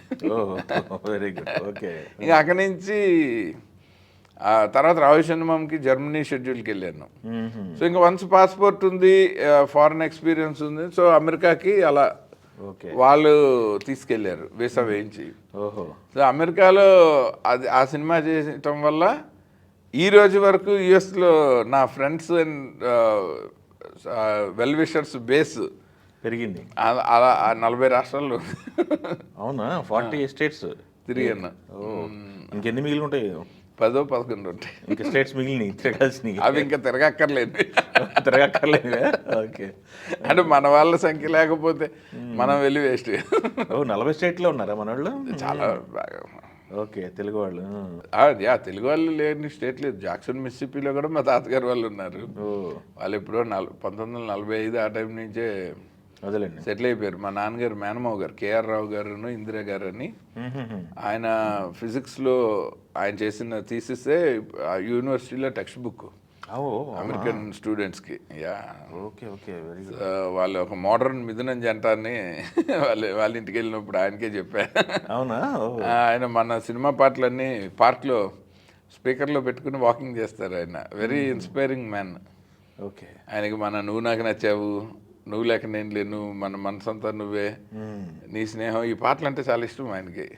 Very good. ఆయన పెట్టి మీ ఆర్పి పట్నాయక్కి చెప్పరా నేను ఆయన పాటలు వింటున్నాను. Very good very good. అక్కడ ఆ సినిమా తర్వాత మళ్ళీ ఇక్కడికి ఇండియాకి వచ్చేసారా? వెంటనే. ఎప్పుడు అమెరికాలో పని లేకుండా ఉండలేదండి. వెళ్తే ఏదో పని చేసుకుని రావటమే. ఎంత చెల్లి బాబు గారు వాళ్ళున్నా, సియాటల్లో విశ్వప్రసాద్ గారు మంచి ఫ్రెండ్. ఆయన 2005 నుంచి ఆయన క్లోజ్గా ఇక్కడికి వచ్చినప్పుడల్లా కలిసిన. వర్క్ లేకుండా యుఎస్లో ఎప్పుడు లేను. తానాకి వెళ్ళినా, తానాకి లక్ష్మీదేవినేని గారు ఇన్విటేషన్ మీద వెళ్ళినా, ఇట్లా ఎలా ఆటాకి వెళ్ళినా. మా అట్లాంటాలో శివ గడ్డమనుగు, నీలిమ అని మా కజిన్స్ ఉన్నారు, ఫస్ట్ కజిన్స్. కొలంబో సహాయాలో సుబ్రహ్మణ్యం, కిరణ్మయ్య అని మా మేనత్ కొడుకు. Okay okay. కోటలు ఉన్నారు, వాళ్ళ పిల్లలు. సో ఎప్పుడు వెళ్ళినా ఒక విజిట్గా వెళ్ళలేదు. అదే. సో అలా. కానీ వెళ్ళినప్పుడు ఏదో ఒక పని చేస్తాను. ఒక మ్యూజిక్ ఆల్బమ్ తీయటము, ఒక షార్ట్ ఫిల్మ్ తీయటము, ఒక లిరిసిస్ట్ని కలుస్తా, ఒక స్టోరీ రైటర్ని కలుస్తా. ఎవరైనా ఔత్సాహికులు సినిమాల కోసం సినిమాలకి ఎలా రావాలంటే వాళ్ళకి వచ్చిన వర్క్షాప్ అన్న పెట్టి వచ్చిన రోజులు ఉన్నాయి. వన్స్ మీకు డైరెక్టర్ ఓకే అనుకున్న, కథ ఓకే అనుకున్న తర్వాత మీరు కాంబినేషన్ కోసం వెళ్ళారా? కాంబినేషన్ వద్దనుకున్నా. వద్దనుకున్నారు? నేను యాక్చువల్లీ కాంబినేషన్ వద్దనే ఫస్ట్ది చిన్న లవ్ స్టోరీ తీయాలి, కొండకి వెంట్రుకేయాలి, డబ్బులు పోకూడదు నిర్మాతకి అన్నది నా కాళ్ళు. మోర్ ఆన్ స్క్రిప్ట్ మీద కొట్టాలి సినిమాని. ఆడియన్స్ నా పనితనం తప్ప ప్రొడ్యూసర్ మనీ కనిపించకూడదు అనుకున్నాను. నా ఫస్ట్ డెస్టినీ అది. ఎందుకంటే రెండో సినిమాకి అసలు ఇండస్ట్రీలో ఉండాలో లేదో ఇండస్ట్రీ కాదు, నేను డిసైడ్ చేసుకోవాలని. ఓకే ఓకే, నేను ప్రేక్షకులు వాళ్ళ మేము ఇద్దరమే తేల్చుకోవాలని ఉండేది ఇండస్ట్రీలో. ఆ కష్టతోనే మనసంతా నువ్వు వచ్చిందా? అలాగ అనుకునే టెక్నీషియన్స్ మాత్రం టాప్ టెక్నీషియన్స్ అందరు నా గురించే వచ్చారు ఆ బ్యానర్కి. సిరివెన్నెల సీతారామ శాస్త్రి గారు, సుచిత్ర చంద్రబోస్ గారు, పర్చూర్ బ్రదర్స్, వీళ్ళందరితో అంత క్రితం ఎంఎస్ రాజు గారు వర్క్ చేశారు. వర్క్ చేయడం వేరు, కంటిన్యూస్ వర్కింగ్ రిలేషన్ వేరు. అవును కదా. ఒక సినిమాకి ఒక పని చేసి నామదారి టెంట్ హౌస్ ఇవాళ కుర్చీలు 20 కావాలి, మళ్ళీ ఫంక్షన్ అయిపోయింది తీసుకొని వేరు. మీరు ఒక ఏడాది ఆ కుర్చీలు ఉంచేసుకోండి సార్, రెంట్ కూడా అక్కర్లేదు అన్నది వర్కింగ్ రిలేషన్. అదే నామదారి టెంట్ హౌస్. మనసంతా నువ్వే ఉదయ్ కిరణ్ నా త్రూవే చిత్రం అప్పుడు మేము ఇద్దరం అనుకున్నాం నీతో మంచి లవ్ స్టోరీ చేస్తా అని. చిత్రం రిలీజ్ రోజు. అవునా?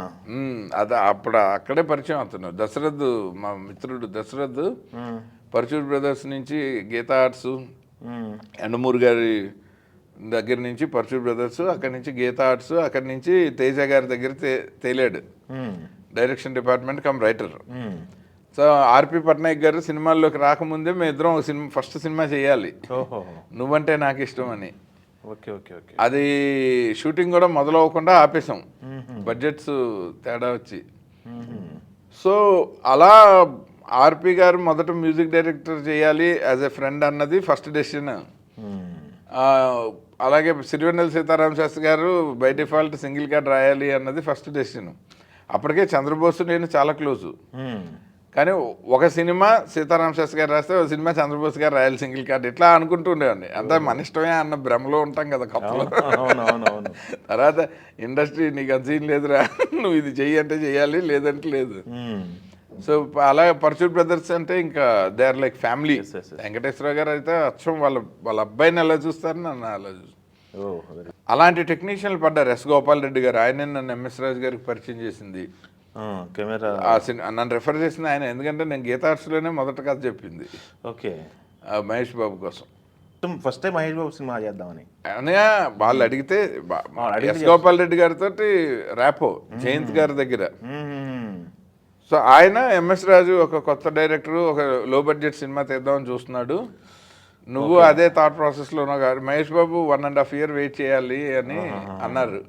కథ నచ్చింది, బట్ ఒక 1.5-2 years పడుతుంది. వంశీ చేస్తున్నారు, వంశీ చేసినప్పుడు బి గోపాల్ గారు అప్పుడే స్టార్ట్ అయింది, పైగా ఫినిషింగ్లో కూడా లేదు. వెయిటింగ్ ఎందుకని ఇట్లా వెళ్ళిపోయి ఇంకా అలా ఇటు వచ్చేసాం. సూపర్ అండి. అసలు రామానాయుడు గారి దగ్గర ప్రేమ ఖైదీ లాంటి సినిమా విజయశాంత్ గారు మెయిన్ రోల్, అందులో శారద గారు లాంటి క్యారెక్టర్ విజయశాంత్ గారిని పెట్టి అదొక కథ అనుకుని అది యాక్షన్ సినిమా అని నేను వద్దండి ఇది తర్వాత చేద్దామని. నాకు ఫస్టే అంటే ఫైట్ మాస్టరు, ఇమేజ్ ఉన్న స్టార్సు, మొదటి సినిమా అది వద్దనుకునేవాడిని. ఎందుకంటే అసలు డైరెక్టర్గా నేనేంటో నాకే తెలియకుండా నేను ఇంకో ప్రొడ్యూసర్తో డబ్బులు ఖర్చు పెట్టించలేను. ఓకే ఓకే, నాకు తెలియాలి ఫస్ట్ నా మీద ఎక్కువ ఇన్వెస్ట్మెంట్ వద్దని నేనే రిస్ట్రిక్ట్ చేసి. తక్కువ అన్నారు. ఇప్పుడు మా మనసంతా నువ్వే తక్కువలో చేశారా? చాలా తక్కువ, అందుకే ఎక్కువ కలెక్ట్ చేసింది. అందుకే అని కాదు, ఎంత ఖర్చు పెట్టామన్నది ఇంపార్టెంట్ కాదు, ఎంత అవసరం అన్నది. అవసరమైంది మాత్రమే ఖర్చు పెడితే మనసంతా నువ్వే, అనవసరమైంది కూడా ఖర్చు పెట్టేస్తే ఇంకా చాలా సినిమాలు. ఓకే ఓకే, నాకు తెలిసి చాలా రోజులు కాంపాక్ట్లో చేసి నెలలు ఆడింది. రీమాసేన్ని ఆల్మోస్ట్ 250వ రోజు నేను ఉదయ్ కిరణ్ మేము అందరం శ్రీరామ్ సినిమా షూటింగ్కి వెళ్ళినప్పుడు 255వ రోజు సంగం థియేటర్ శరత్లోనూ ఆడింది వైజాగ్లో. సెకండ్ షో చూసాం మేము. ఆల్మోస్ట్ 80% హౌస్ఫుల్లో. మేము వెళ్తున్నామని అనౌన్స్మెంట్లు అవి ఏమి హడావిడి లేకుండా క్వైట్గా షో స్టార్ట్ అయ్యాక వెళ్ళి లాస్ట్ రోలో కూర్చుని మళ్ళీ జనం లైట్లు ఆన్ చేసి ముందరే లేచి వచ్చేస్తే. రీమాసేను చిత్రం హిట్ అయిందని ఎంఎస్ రాజు గారే మాట్లాడారు. రీమాసేను తనురాయి ఆయన పట్టుకొచ్చారు. ఈ మిగిలిన నేను చెప్పిన పేర్లన్నీ నేను పట్టుకొచ్చాను. కానీ రీమా బాగానే ఆ క్యారెక్టర్ని బాగా అర్థం చేసుకుని చాలా బాగా చేసింది. ఇప్పటికీ కలుస్తూ ఉంటాం, ఆమె వాళ్ళ ఆయన వాళ్ళ అబ్బాయి. అవునా? నేను ఇండియన్ పనోరమా జ్యూరీకి గోవా వెళ్ళినప్పుడు తను మేమందరం గవర్నమెంట్ రిప్రజెంటేషన్ కదా, సెంట్రల్ గవర్నమెంట్ రిప్రజెంటేషన్. తను గోవాలో సెటిల్ అయింది. ఓ రేమసన్ గోవాలో కోవిడ్ తర్వాత. యాక్చువల్గా న్యూఢిల్లీలో ఉండేవాళ్ళు. సో న్యూఢిల్లీలో ఉన్నారన్నది నాకు తెలిసి నేను first time national awards central జ్యూరీగా వెళ్ళినప్పుడు పిన్ చేశాను. అప్పటికే మేము టచ్లోనే ఉన్నాం వాట్సాప్లో. ఎందుకంటే మనసంతా నువ్వేకి సంబంధించి ఈ ఛానల్స్లో ఇంటర్వ్యూలు ఇస్తూ ఉండేవాల్సింది. అప్పుడప్పుడు 15వ సంవత్సరమో 18వ సంవత్సరం ఇట్లా కోవిడ్ టైంలో బాగా కనెక్ట్ అయ్యాం. శ్రేయ కూడా నేనున్నాను రిలీజ్కి ఇచ్చింది. అందరం జూమ్లో అలా కబుర్లు చెప్తుండాలి సినిమా విశేషాలు ఇలా. సో ఆ టైంలో అందరం మళ్ళీ నెంబర్లు ఎక్స్చేంజ్ చేసుకొని అలా ఒక కైండ్ ఆఫ్ రీయూనియన్ లా జరిగింది. ఒక సిద్ధార్థ తప్ప నాకు తెలిసి నాతో పనిచేసిన వాళ్ళందరూ నాతో టచ్లో ఉన్నారు. ఓకే, సిద్ధార్థ ఏమైంది అంటే నెంబర్స్ లేవు, అంటే మళ్ళీ ఎక్కడ ఇంటరాక్ట్ అయ్యే అవకాశం రాలేదు. అతనితో టైం ఇష్యూ ఉంటుంది అసలు. మనకి ఎవరితో అండి, అందరూ రెండోసారి పనిచేసినారు.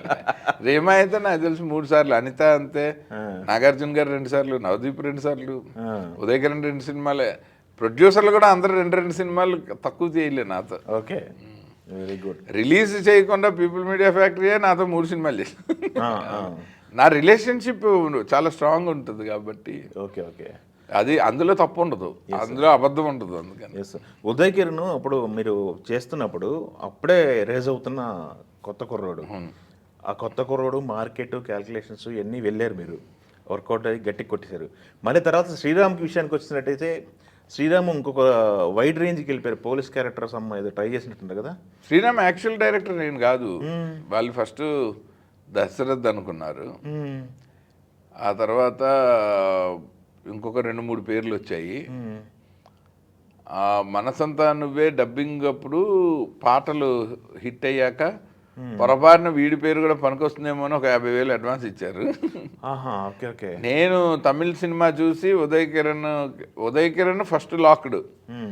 ఉదయ్ కిరణ్, ఆర్పి పట్నాయక్ ముందు లాక్ అయిపోయారు శ్రీరామ్కి.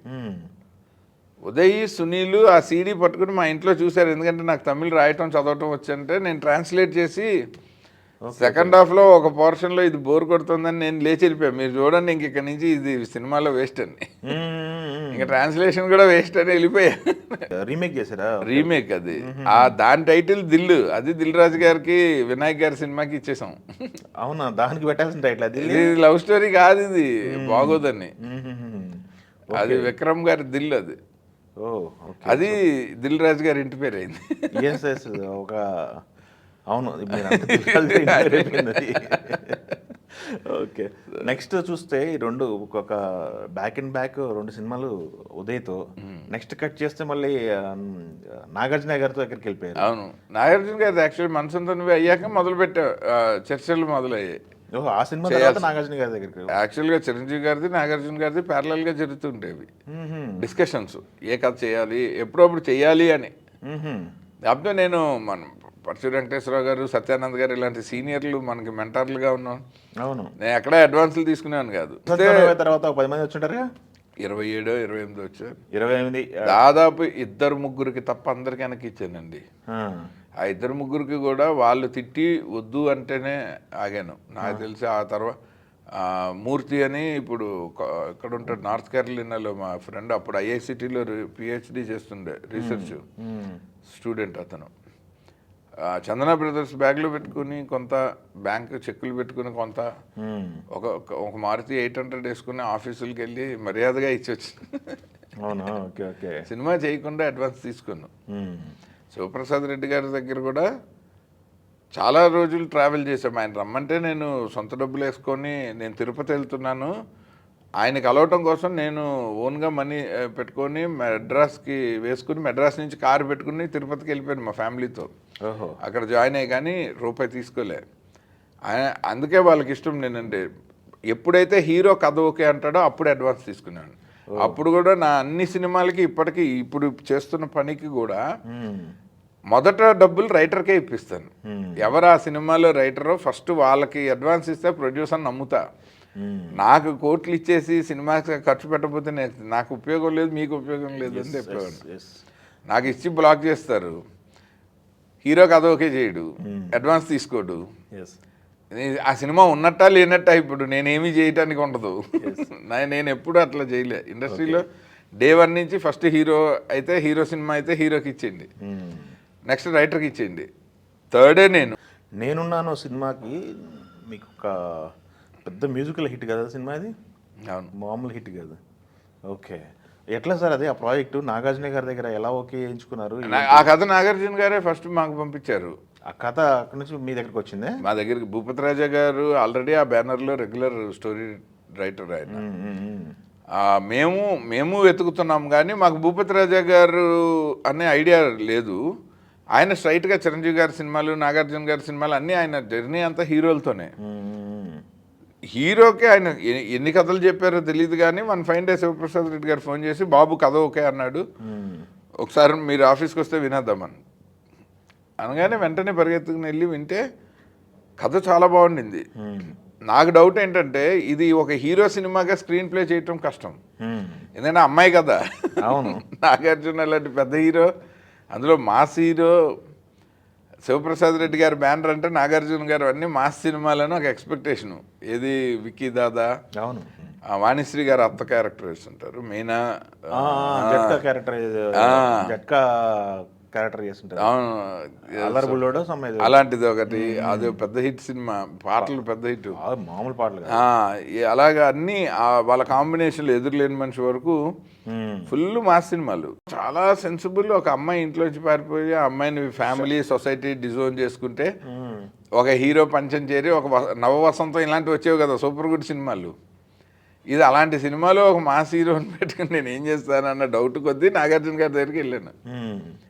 వెళ్ళి దీన్ని హీరో పాయింట్ ఆఫ్ వ్యూలో స్క్రీన్ ప్లే చేయాలి మీ సినిమా కాబట్టి, అలా చేస్తే ఈ కథ మీకు ఓకేనా అని అడగటానికి వెళ్ళాను.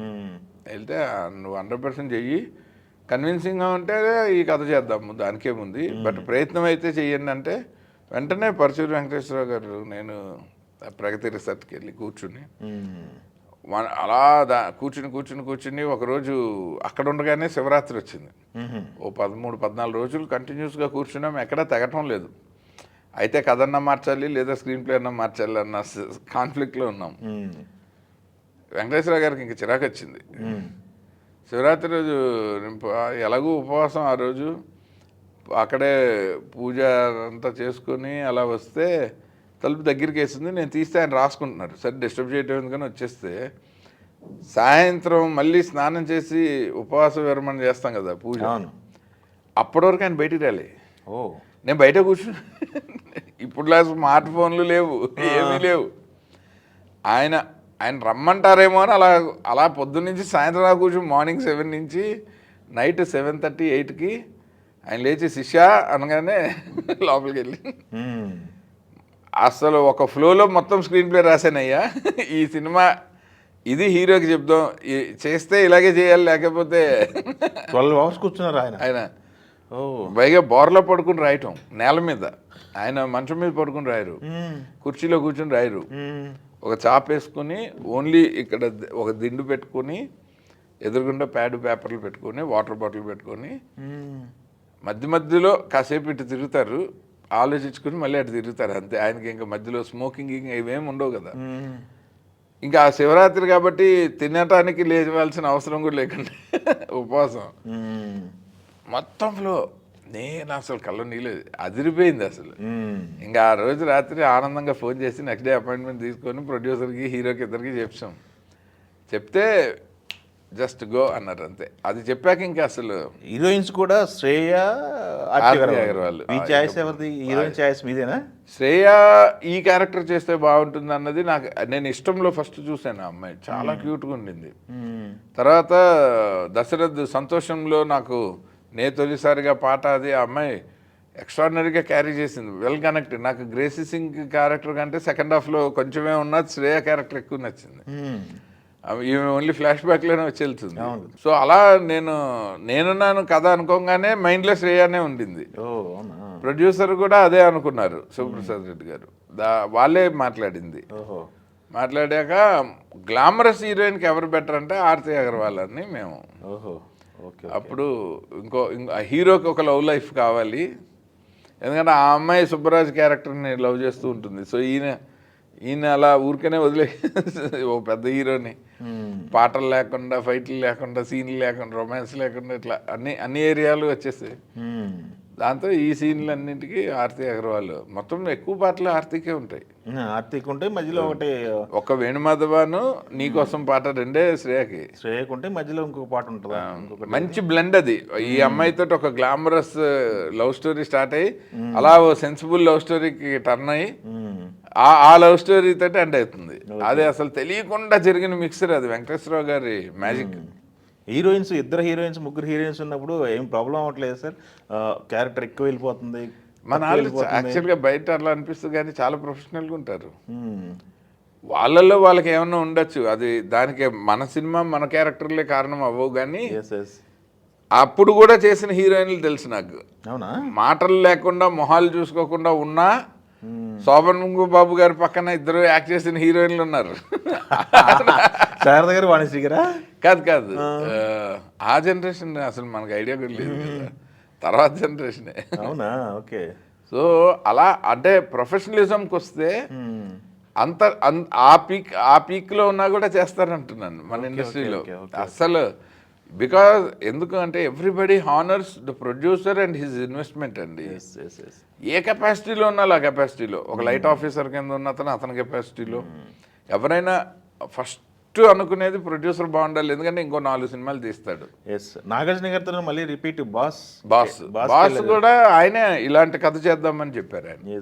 ఎలా ఉంటుంది సార్ నాగార్జున గారితో వర్కింగ్? ఆయన మంచి చదువుకున్నవాడు, తెలివైనవాడు, హ్యాపీగా చాలా కార్డియల్గా ఉంటారు.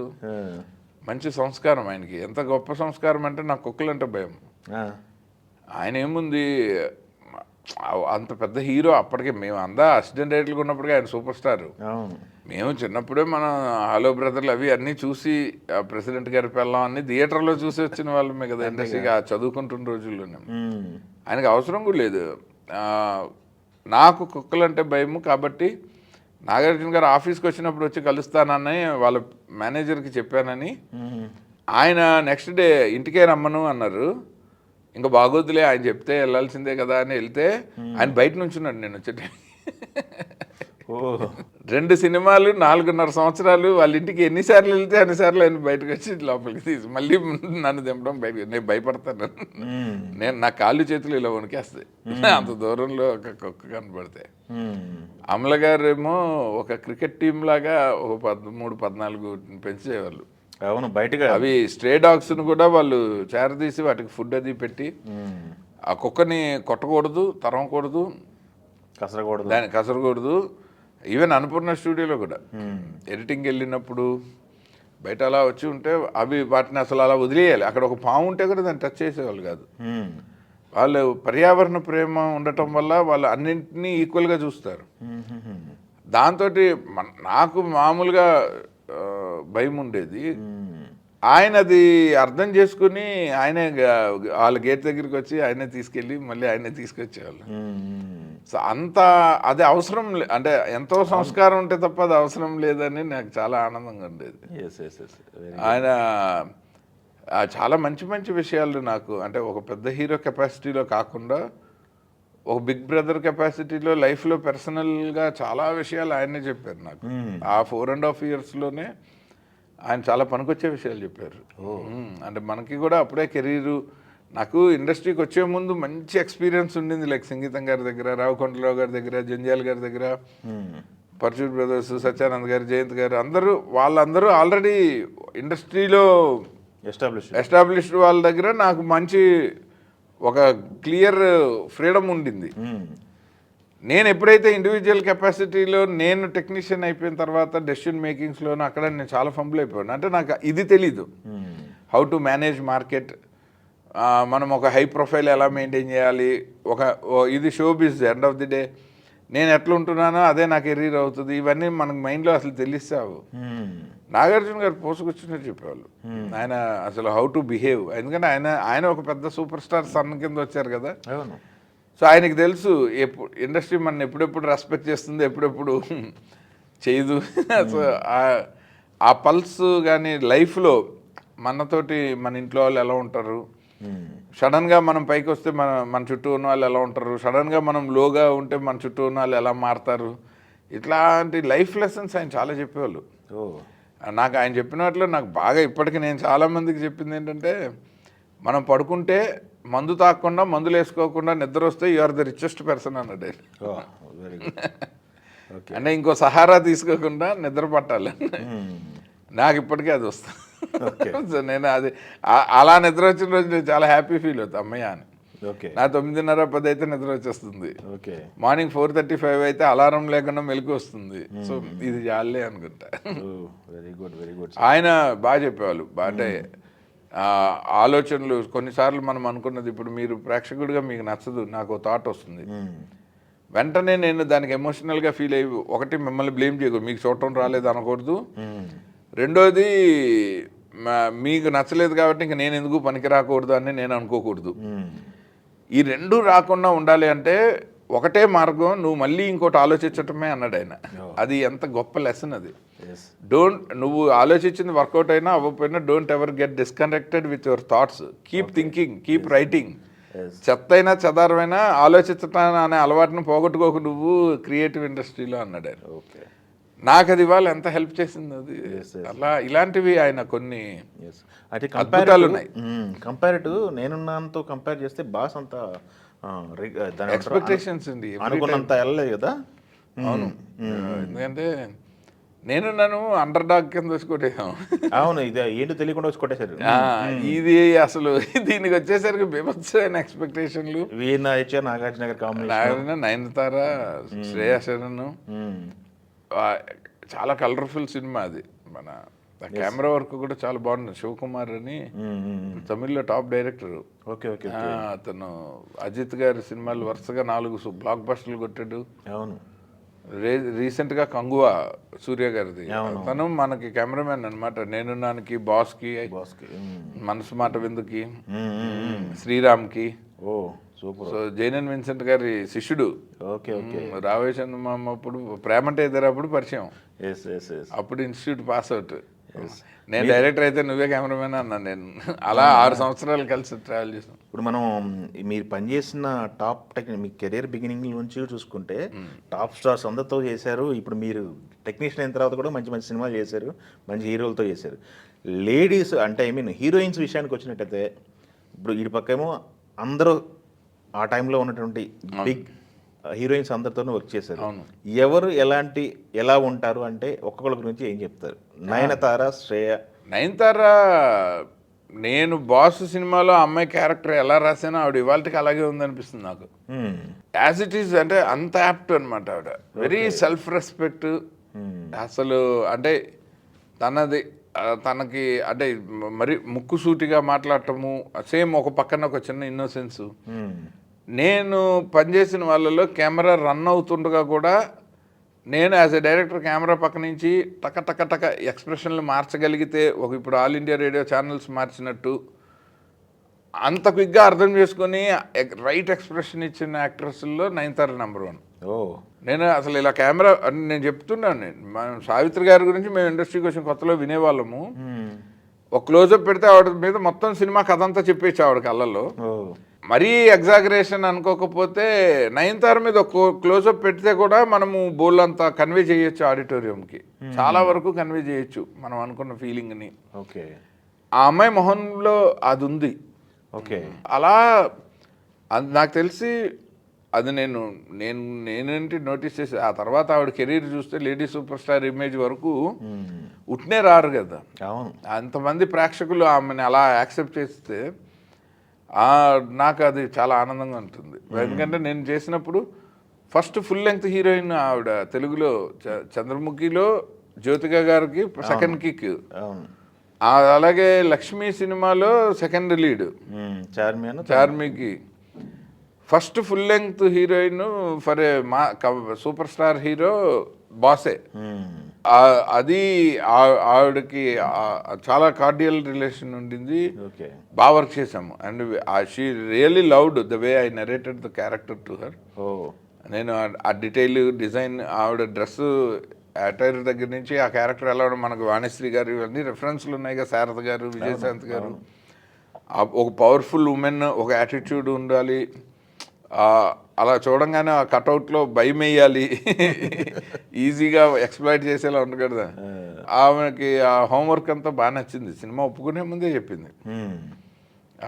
చాలా మంచి డీటెయిల్స్ వర్క్ చేశారు డైరెక్టర్. నేను I'm eagerly waiting to get in to the sets అని. సో మంచిగా చాలా బాగా చేసింది. తర్వాత Shreya, she's like my sister. ఆమె మన ఇంట్లో పిల్లే. అంతేనా? చాలా బబ్లీగా ఉంటుంది, చాలా సరదా ఉంటుంది. నేనన్నప్పుడు అయితే ఇలా 2 చేతులు పెట్టి ప్లీజ్ ఫోకస్ అంటుంది. అలాగే బ్రదర్. ఒక మంచి క్యూట్ సిస్టర్ ఎలా ఉంటుందో శ్రేయా శరణ్ అట్లా ఉండేది. ఓకే. ఆర్తి అగర్వాల్ కూడా అంతే. వాళ్ళ ఫాదర్ మా పెద్ద కొడుకు అన్నీ పరిచయం చేసేవాడు నన్ను అందరికి. అవునా? ఓకే. సో వీళ్ళందరూ they are more like family. ఇప్పుడు శ్రేయ కాల్ చేస్తే మా మిస్సెస్ పేరు చెప్పి ఎలా ఉన్నారని అడుగుతుంది, మా అబ్బాయి పేరు అడుగుతుంది. అంటే వాళ్ళ పేరు చెప్పి ఎలా ఉన్నారని అడుగుతూ ఉంటుంది, మదర్ ఫాదర్ గురించి అడుగుతుంది. సో వాళ్ళ ఇంటికి వెళ్తే మనకి ఆంధ్ర ఫుడ్ వంట భోజనానికి పిలుస్తుంది బాంబే వెళ్ళినప్పుడు. అవును, అక్కడ అవి వండుతారా? అవి తింటారా వాళ్ళు? మనం వెళ్ళినప్పుడు వాళ్ళ షెఫ్కి చెప్పి వస్తున్నా, మా బ్రదర్ వస్తున్నాడు, గోంగూర పచ్చడి చేయండి ఇట్లా చెప్తూ ఉంటుంది. అంత మంచి రిలేషన్షిప్ ఉన్న హీరోయిన్స్ లో నెంబర్ 1 శ్రేయ. అంటే not only work relation. Anitha కూడా చాలా క్లోజ్. 2 సినిమాలు నేను నాలో ఒక సాంగ్ చేసింది, శ్రీరామ్ లో ఫుల్ సినిమా చేసింది. యాక్చువల్గా గొడవగా మొదలయ్యి తర్వాత ఫ్రెండ్లీగా మారిన రిలేషన్షిప్ అనిత. గొడవ అంటే అమ్మాయి వద్దు అని నేను శ్రీరామ్కి. రీమా సేన్ అసలు ఫస్ట్ నుంచి రౌడీ. అంటే ఇప్పటికే అలాగే ఉంటుంది. రీమా మాట్లాడితే అసలు భయం వేస్తుంది. వాట్ మ్యాన్, అసలు వాట్ ఆర్ యూ డూయింగ్ అంటే అంటే తిట్టినట్టే ఉంటుంది, చాలా ఎఫెక్షనేట్గా ఉంటుంది. తన మాడ్యులేషన్ అలా ఉంటుంది. మొన్న మేము గోవాలో ఒక 4-5 జ్యూరీ మెంబర్స్ని తీసుకుని వెళ్తే ఓ మంచి బ్యూటిఫుల్ పార్టీ ఇచ్చింది. మా మనసంతా నువ్వే డైరెక్టర్ అని చెప్పి వాళ్ళందరికీ పరిచయం చేసి, అంటే ఇలాంటివే మనకి పనిచేసినప్పుడు వాళ్ళకి ఏం అభిప్రాయం ఉందన్నది ఇలా కలిసినప్పుడు వాళ్ళ బిహేవియర్ వల్లే తెలుస్తుంది. వచ్చారా, సరేనండి, ఓకే అండి, బిజీగా ఉన్నా అని పెట్టేస్తే మనం సమంగా పనిచేసి ఉన్నాం అప్పుడెప్పుడు అనే డౌట్ వస్తుంది. బట్ వీళ్ళందరినీ చూస్తే నాకు చాలా హ్యాపీగా ఉంటుంది. నేను ఆర్తి అగర్వాల్ని, ఉదయకర్ని అయితే నేను ఎక్కువ మిస్ అవుతాను. అంటే అంత బాండింగ్ ఉన్న వాళ్ళు తొందరగా పోతే మనం కొన్ని చేద్దాం అనుకున్న చేయలేము. మనకు అవకాశం వచ్చినప్పుడు మన ఇలా పిలిస్తే వచ్చే వాళ్ళు ఉంటారు. ఆర్తి కూడా బాగుండే బాండింగ్, చాలా క్లోజ్ ఫ్యామిలీ ఫ్రెండ్షిప్. ఓకే. ఎందుకంటే న్యూజెర్సీలో కూడా పరిచయం. సర్జరీ వల్ల సార్ తనకి మల్టిపుల్ సర్జరీస్, రాంగ్ మెడికేషన్, పాపం తను చాలా సఫర్ అయింది, హెల్త్ ఇష్యూస్ బాగా. ఓకే. అదే సర్జరీ వల్ల బాగా దెబ్బతినేసింది. వాళ్ళ ఫ్యామిలీ, వాళ్ళ ఫాదర్ కూడా. ఇప్పుడు అదితి కొంచెం టచ్లో ఉంది. అదితి అగర్వాల్ అప్పుడు మన ఫేస్బుక్లో కూడా కనెక్ట్ అయ్యి అప్పుడప్పుడు మెసేజెస్ ఇస్తుంటుంది. తను అక్కడ ఒక మంచి జాబ్లో సెటిల్ అయింది, యుఎస్లోనే. మాకు చాలా మంది కామన్ ఫ్రెండ్స్ ఉన్నారు న్యూజెర్సీలో. ఎస్ఎస్ రెడ్డి గారు అని, ఇప్పుడు తానాకి నన్ను ఇన్వైట్ చేసిన మా అక్కయ్య గారు లక్ష్మీదేవినేని గారు అని, ఇలా అంతా చాలా మంది మోర్ క్లోజ్ ఫ్యామిలీ ఫ్రెండ్స్ ఉన్నారు. సో అందరికీ కామన్గా అందరు తెలుసు. సో ఇప్పుడు అంకిత కూడా అంతే. అంకిత కదా మీరు చేశారు కదా. అంకిత కూడా గొడవతో మొదలై చాలా స్ట్రాంగ్ బాండింగ్ వచ్చి వద్దన్నారు.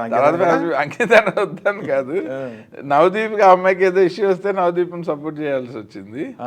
ఆమె అలిగింది. కానీ ఆ తర్వాత మళ్ళీ నేను ఫోర్స్డ్ ఆర్ఫన్స్ సినిమా సియాటర్లో పీపుల్ మీడియా ఫ్యాక్టరీ ఫస్ట్ సినిమా చేసాము ఇంగ్లీష్లో. దానికి 11 ఇంటర్నేషనల్ అవార్డ్స్ వచ్చాయి. ఫోర్స్డ్ ఆర్ఫన్స్ దాని టైటిల్. అమెజాన్లో ఉంది, యూఎస్లో.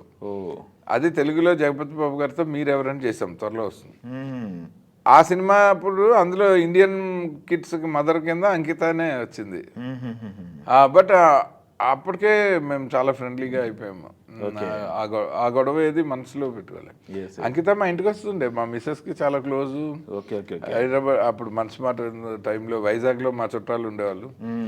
అందరికి అందరు ఆర్టిస్టులు వచ్చారు. మా చుట్టాలకు కూడా నాతో పాటు సమానంగా అందరికీ తెలుసు. నేను ఏ ఊర్లో ఉంటే ఆ ఊర్లో ఇంటి భోజనం అన్నీ ఉంటాయి. మంచి సర్కిల్ ఏర్పాటు చేసుకున్నారు. అదే కాబట్టి ఉదయకిరణ్ గారు అనేవాడు పాపం, ఎవరైనా he's rich by some 1000 acres, he's rich by billions of money అంటారండి. మిమ్మల్ని మాత్రం you are rich by friends అంట. అంటే మీకు అంత క్లోజ్గా ఉన్నటువంటి వ్యక్తి అలా జరిగిన తర్వాత రకరకాలుగా ఏ ఒక వార్త ఎప్పుడొక న్యూస్లో ఉంటున్నా ఇప్పటికీ ఉదయకిరణ్ గారి గురించి మాట్లాడుతూ ఉంటారు. అవన్నీ చూస్తుంటే ఏమనిపిస్తుంది సార్ మీకు? బాధేస్తుంది, వాడి మీద కోపం వస్తుంది. అవునా? ఇన్నింటికి అవకాశం ఇవ్వకుండా ఉండుంటే వాడు ఎప్పుడు మంచి న్యూస్లోనే ఉండే వ్యక్తి కదా. ఇప్పుడు ఉదయకిరణ్ పలానా సినిమా అనౌన్స్ చేశాడంటే మనం ప్రపంచంలో ఎక్కడున్నా హ్యాపీ ఫీల్ అవుతాం. అలా న్యూస్లో ఉండగలిగిన అర్హత ఉన్నవాడు, ఎందుకంటే అంత యాక్సెప్టెన్స్ వచ్చింది. ఎవరికి వస్తుంది? అవును, ప్రతి మనిషి గుండెల్లో అలా ఒక పేరు సంపాదించుకోవటం అంటే ఎంతో పూర్వజన్మ సుకృతం. అది ఏ బ్యాక్గ్రౌండ్ ఆ యాక్సెప్టెన్స్ ఏ బ్యాక్గ్రౌండ్ లేకుండా వచ్చి అంత యాక్సెప్టెన్స్ వచ్చాక దాన్ని బిలీవ్ చేయలేదే, ఒక స్పర్ ఆఫ్ ది మూమెంట్లో ఒక రాంగ్ డెసిషన్ తీసుకున్నాడని బాధేస్తుంది. ఎందుకని సార్ డల్ కెరీర్ డల్ అయిందేనా లేకపోతే ఇంకేమన్నా చెప్పారా మీకేమన్నా? వాడు యాక్చువల్గా చనిపోయే ముందు, ఆ డెసిషన్ తీసుకునే ముందు మా కాన్వర్సేషన్లో చాలా హ్యాపీగా ఉన్నాడు. మళ్ళీ మన కైండ్ ఆఫ్ సినిమాలకు మంచి రోజులు వచ్చాయన్నాడు. ఎందుకంటే అత్తారింటి దారేది ఇండస్ట్రీ హిట్ అయింది. దానికి వాడు ఫోన్ చేశాడు నాకు, అన్నగారు మీరు చెప్తూ ఉన్నారు మనసంతా నువ్వే 2 చేస్తే మనం ఎప్పుడు మళ్ళీ బ్యాక్ ఇన్ ఫామ్ ఉంటామని, కానీ నేను యాక్షన్ సినిమాలు అనే కమర్షియల్ మార్కెట్ గురించి చూశాను. నాకు ఇప్పుడు మీరు చెప్పింది కనెక్ట్ అయ్యాను. ఇప్పుడు ఈ cinema super industry, Pawan Kalyan లాంటి ఒక పెద్ద మాస్ హీరోతో అత్తారింటికి దారేది ఇండస్ట్రీ హిట్ అయిందంటే నేను క్లాస్ ఆడియన్స్ ఉన్న హీరోని కాబట్టి మన కైండ్ ఆఫ్ కథకి మార్కెట్ వచ్చిందని అర్థం చేసుకుంటున్నాను, మీరు ఇంక రెడీ అవ్వండి అన్నాడు. పాపం 1 week before he took this decision. So అతనికి బేసిక్గా బలవన్మరణం అనేది అది క్షణికావేశంలో తీసుకునే నిర్ణయమే తప్ప, వాడు నిజంగా పరిస్థితులు ప్రతికూలంగా ఉన్నప్పుడు అందరికంటే స్ట్రాంగ్గానే ఉన్నాడు కదా. అప్పుడేం చేసుకోలేదు. అంతే, ఆ ఎమోషనల్ డెసిషన్ తీసుకోకుండా ఉండుంటే బాగుండేదని మాత్రం నాకు ఎప్పుడు అనిపిస్తుంది. దానివల్ల కోపం వస్తుంది నాకు. బేసిక్గా సూసైడ్ అంటే I'm dead against that act. అది ఉదయకిరణ్ కాదు, ఎవరైనా సరే, ఏ ఏజ్లో అయినా సరే, భగవంతుడు మన బతకమని పంపించాడు, ఉన్నంతకాలం ఉండదు. ఎలాగూ అందరూ వెళ్ళాల్సిందే, కానీ మనమే ఎండ్ చేసుకోవాల్సిన నెసెసిటీ ఏముంది అనేది అనిపిస్తుంది. ఓకే, ఇప్పుడు సినిమా అనేది ఒక కెరీరే కానీ లైఫ్ కాదు కదండి. బయటకు వస్తే బోలు లైఫ్ ఉంటుంది. మనం జాగ్రత్తగా చూస్తే మన జీవితంలో మనము సంపాదించే యాక్టివ్ ఇయర్స్ 12 నుంచి 15 అనండి. మిగిలింది దాని బిఫోర్ అంతా ఫౌండేషను, దాని తర్వాత అంతా నేమ్ సెల్లింగే. యాక్టివ్గా మనం నేర్చుకుంటూ కష్టపడి పనిచేసే పీరియడ్ అదే లైఫ్ అనుకుని ఎమోషనల్గా అయిపోకూడదు కదా. ఇది ప్రొఫైల్ కరెక్ట్గా బిల్డ్ చేసుకుంటే తర్వాత జీవితం సుఖంగా ఉంటాం. ముందరి నుంచి జాగ్రత్తగా చదువుకుంటే ఈ జీవితం సుఖంగా ఉంటాం. ఓకే, అంతేగాని ఇదే జీవితం అనుకుని ఎవరైనా అలాంటి, అది రంగానికి కూడా మంచిది కాదు కదా. ఇప్పుడు ఎవరైనా బయట నుంచి ఒక రియల్ టాలెంటెడ్ కుర్రాడు ఇండస్ట్రీకి వద్దాం అనుకుంటే వద్దురా ఉదయకిరణ్లా అవుతామని ఒక రాంగ్ ఎగ్జాంపుల్ అవ్వకూడదు కదా వీడు అని నా బాధ. పేరెంట్స్ భయపడకూడదు కదా. పిల్లాడు ఒక మోస్ట్ క్రియేటివ్లీ టాలెంటెడ్ కుర్రాడు ఒకడు ఇండస్ట్రీకి రావాలంటే సమాజంలో సినిమా గురించి తెలియని ఫ్యామిలీస్ ఇలాంటి ఎగ్జాంపుల్స్ చూపించకూడదు. అండ్ ఆ ఎగ్జాంపుల్స్లో మనం కానీ మన వాళ్ళు కానీ ఉండకూడదు. మనము మనకిష్టమైన రంగానికి మనం ఇచ్చే గౌరవం ఏంటి ఇంకా, అది బాధ నాకు. ఇందాక మాట్లాడుతూ ఉదయ్ గారు మీతో ఎప్పుడు ఒక మాట మాట్లాడతారు, మీరు ఏది ఏకర్సా బిలియన్సా లేకపోతే ఇక మాట్లాడతారన్నారు.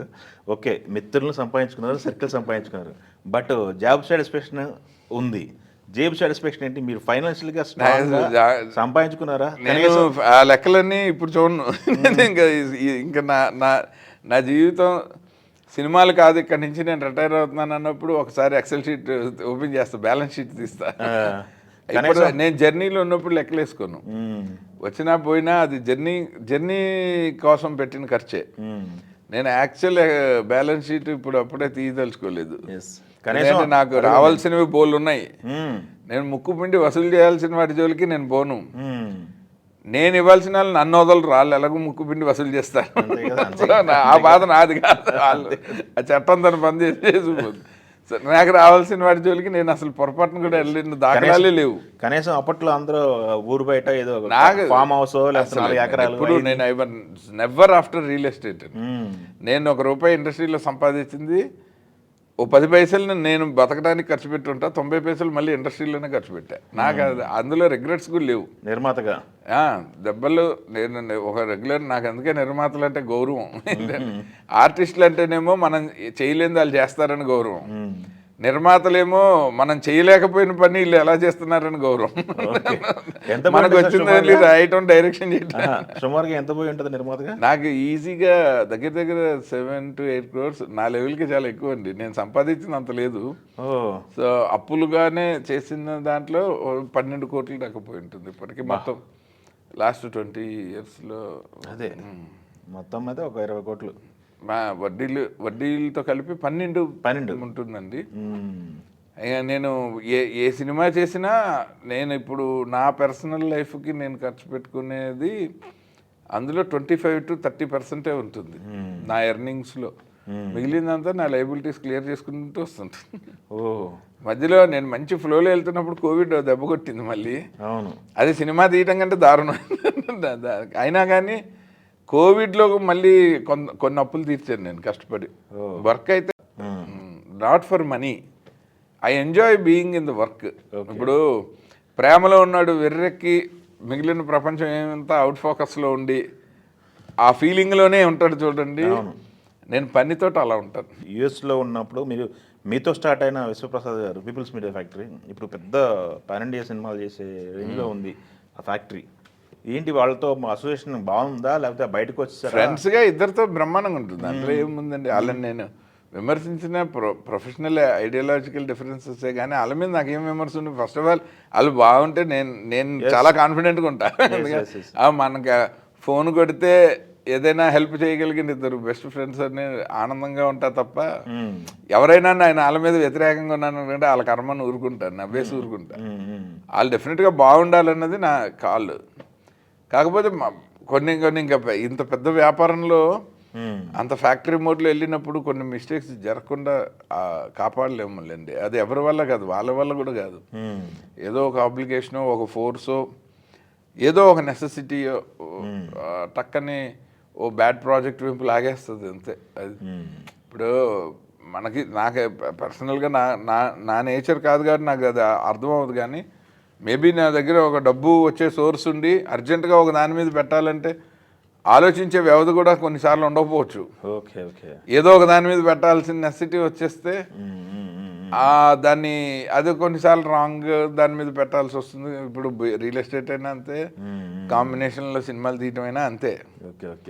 కాకపోతే కథ విని అందులో ట్రావెల్ చేసి ఇప్పుడు మన శివప్రసాద్ రెడ్డి గారు, దిల్ రాజు గారు, అరవింద్ గారు, సురేష్ బాబు ఇలా వీళ్ళు కథకులతో కూడా ప్రయాణం చేసి పెద్ద ప్రొడ్యూసర్లు అయిన వాళ్ళలాగా ఆర్గానిక్ ఫిల్మ్ మేకింగ్లో అవ్వండి, మీకు అంత ఇంట్రెస్ట్ ఉంది, ప్యాషన్ ఉంది అని నా ఫ్రెండ్గా నాకు తెలుసు కాబట్టి నేను అంటా. కానీ ఓ పక్కన రియల్ ఎస్టేట్, ఒక పక్కన రాజకీయ రంగంలో పెద్ద భారీ సెటప్ ఉండి, ఫ్యామిలీలోనే రాజకీయ నాయకులు ఉండి, మళ్ళీ సాఫ్ట్వేర్ కంపెనీల్లో చాలా పెద్ద పొజిషన్, పెద్ద CEO, ఫౌండరు, దానిలో మళ్ళీ 10,000 మంది పైన ఎంప్లాయీస్ ఉండి పెద్ద పెద్ద ప్రాజెక్టులు చేస్తూ ఆయన సినిమాల్లో ఇంత యాక్టివ్గా అనగాడా అనలేము. సో అట్లీస్ట్ అన్నుండి కూడా నాకు ఎందుకులే అనుకోకుండా సినిమాలు తీసినాడని ఆనందపడటమే. అది అట్లీస్ట్ ఇండస్ట్రీలో ఇంత ఎంప్లాయ్మెంట్ ఇంత షార్ట్ టర్మ్లో ఎవడివ్వగలుగుతాడు? ఇంత రిస్కియస్ట్ ఇండస్ట్రీలో, రిటర్న్ గ్యారంటీ లేని ఇండస్ట్రీలో అది కష్టం. ఇప్పుడు నేను ఒక 6 నెలలు ఒక 150 మందికి అన్నం పెట్టాలంటే నేను ఒక 25 ఏళ్ళు కష్టపడ్డాను. ఆ 6 నెలలు పెట్టిన తర్వాత నేను ఇంకో 8-9 ఏళ్ళు కష్టపడ్డాను అది తీర్చుకట్టాను. అట్లీస్ట్ ఆయన అలా ఆలోచించలేని పరిస్థితుల్లో టప్ప పెడుతున్నారు కదా, అది గొప్ప విషయం అనే అనుకుంటాను నేను ఎప్పుడు. అందుకని నాకు ఆయన మీద ఎప్పుడు ఉండదు. నా సినిమాలు రిలీజ్ చేయలేదు అన్న దాని మీద నేను అది ఆయన అన్నాను, ఎందుకంటే ఆయన ఇంట్రెస్టెడే. మధ్యలో చెడగొట్టిన వాళ్ళ మీద కోపం నాకు, అది సంస్థ మీద కాదు. సంస్థ మన చేతుల మీద వచ్చింది. మన అమ్మాయి బాగాలేకపోతే మనం అమ్మాయిని కడుపులో పెట్టి కాపాడుకోవాలి కానీ బయట ఇస్తాను. ఓకే, 3 రెడీ అయిపోయాను నేను సినిమాలో. సెన్సార్ కూడా అయిపోయి మంచి సెన్సార్లో అద్భుతమైన రిపోర్ట్లు వచ్చిన సినిమాలు అవి. ఎందుకని ఎక్కడ ఆగిపోయింది అది? మీకు కార్పొరేట్ సిస్టంలో పిచ్చ లేయర్లు అన్నీ ఉంటాయి. సినిమా గురించి తెలియదు జీవితం తప్ప. ఎన్ని జీవితాలు ఒక సినిమా వల్ల బాగుంటాయో కూడా తెలీదు అసలు. ఏనా గుడ్ నాలెడ్జ్ ఉండదు. కార్పొరేట్ వ్యవస్థలో సినిమా వాళ్ళే ఉండరు కదా, తీసే నిర్మాత సినిమా ఇంట్రెస్ట్ ఉన్నవాడు ఉంటాడు, కిందన గ్రౌండ్లో పనిచేసే సినిమా టీము సినిమా వాళ్ళు ఉంటారు, మధ్యలో పనిచేసే ఉద్యోగస్తులు సినిమా వాళ్ళు అవ్వాలని రూల్ లేదు. Okay okay okay. వాళ్ళకి తెలీదు, చెప్తే వినరు. వాళ్ళకి జాబే ఇంపార్టెంట్. వాళ్ళకి హెచ్ఆర్ సిస్టమ్లు తొక్క తోషానం అన్నీ ఉంటాయి. I hate that culture. సినిమాకి పనికిరాని ఏ కల్చర్ అయినా నాకు వేస్టే. ఓకే. ఇంత లాంగ్ కెరీర్ సినిమా ఇండస్ట్రీలో ఎట్లా సార్ అమ్మా, ఎలా డే స్టార్ట్ అయ్యింది, మీ హ్యాబిట్స్ ఏంటి, ఎలా గడుపుతారు? నేను ఎర్లీ మార్నింగ్ లేస్తాను సార్. ఏమన్నా క్రియేటివ్గా ఆలోచించుకుంటే, ఏదైనా చదివితే రాసుకుంటే తెల్లారుజామున నా బెస్ట్ టైం మార్నింగ్ 4 నుంచి 6:37 అండి. ఎక్కువ మంది రాసేవాళ్ళు రైటర్స్ అందరూ అదే టైం అంటారు. అవునా? నాకు అది ఐడియా లేదు. ఎందుకంటే నాకు తెలిసి రాత్రిళ్ళు పనిచేసే వాళ్ళు ఎక్కువ మంది. అవునా? అసలు పొద్దున్న లేవని రైటర్లను చాలా మంది చూసాను. సూర్యుడిని చూడని బోల్ మంది. సీతారామ శాస్త్రి గారే అనేవారు, నేను సిరివెన్నెల, నువ్వు సూర్యుడివి, మన ఇద్దరం కలిసి కొంచెం సేపే ప్రయాణం చేస్తాను. పేర్లు కూడా ఆయన అంత కెరీర్ అంతా రాత్రిళ్ళు రాసేవాళ్ళు. నేను రాత్రిళ్ళు ఆయన ఆఫీసులో పడుకునేవాడిని. పొద్దున్న లేచి పాట ఏదంటే ఆయన పడుకునేవారు.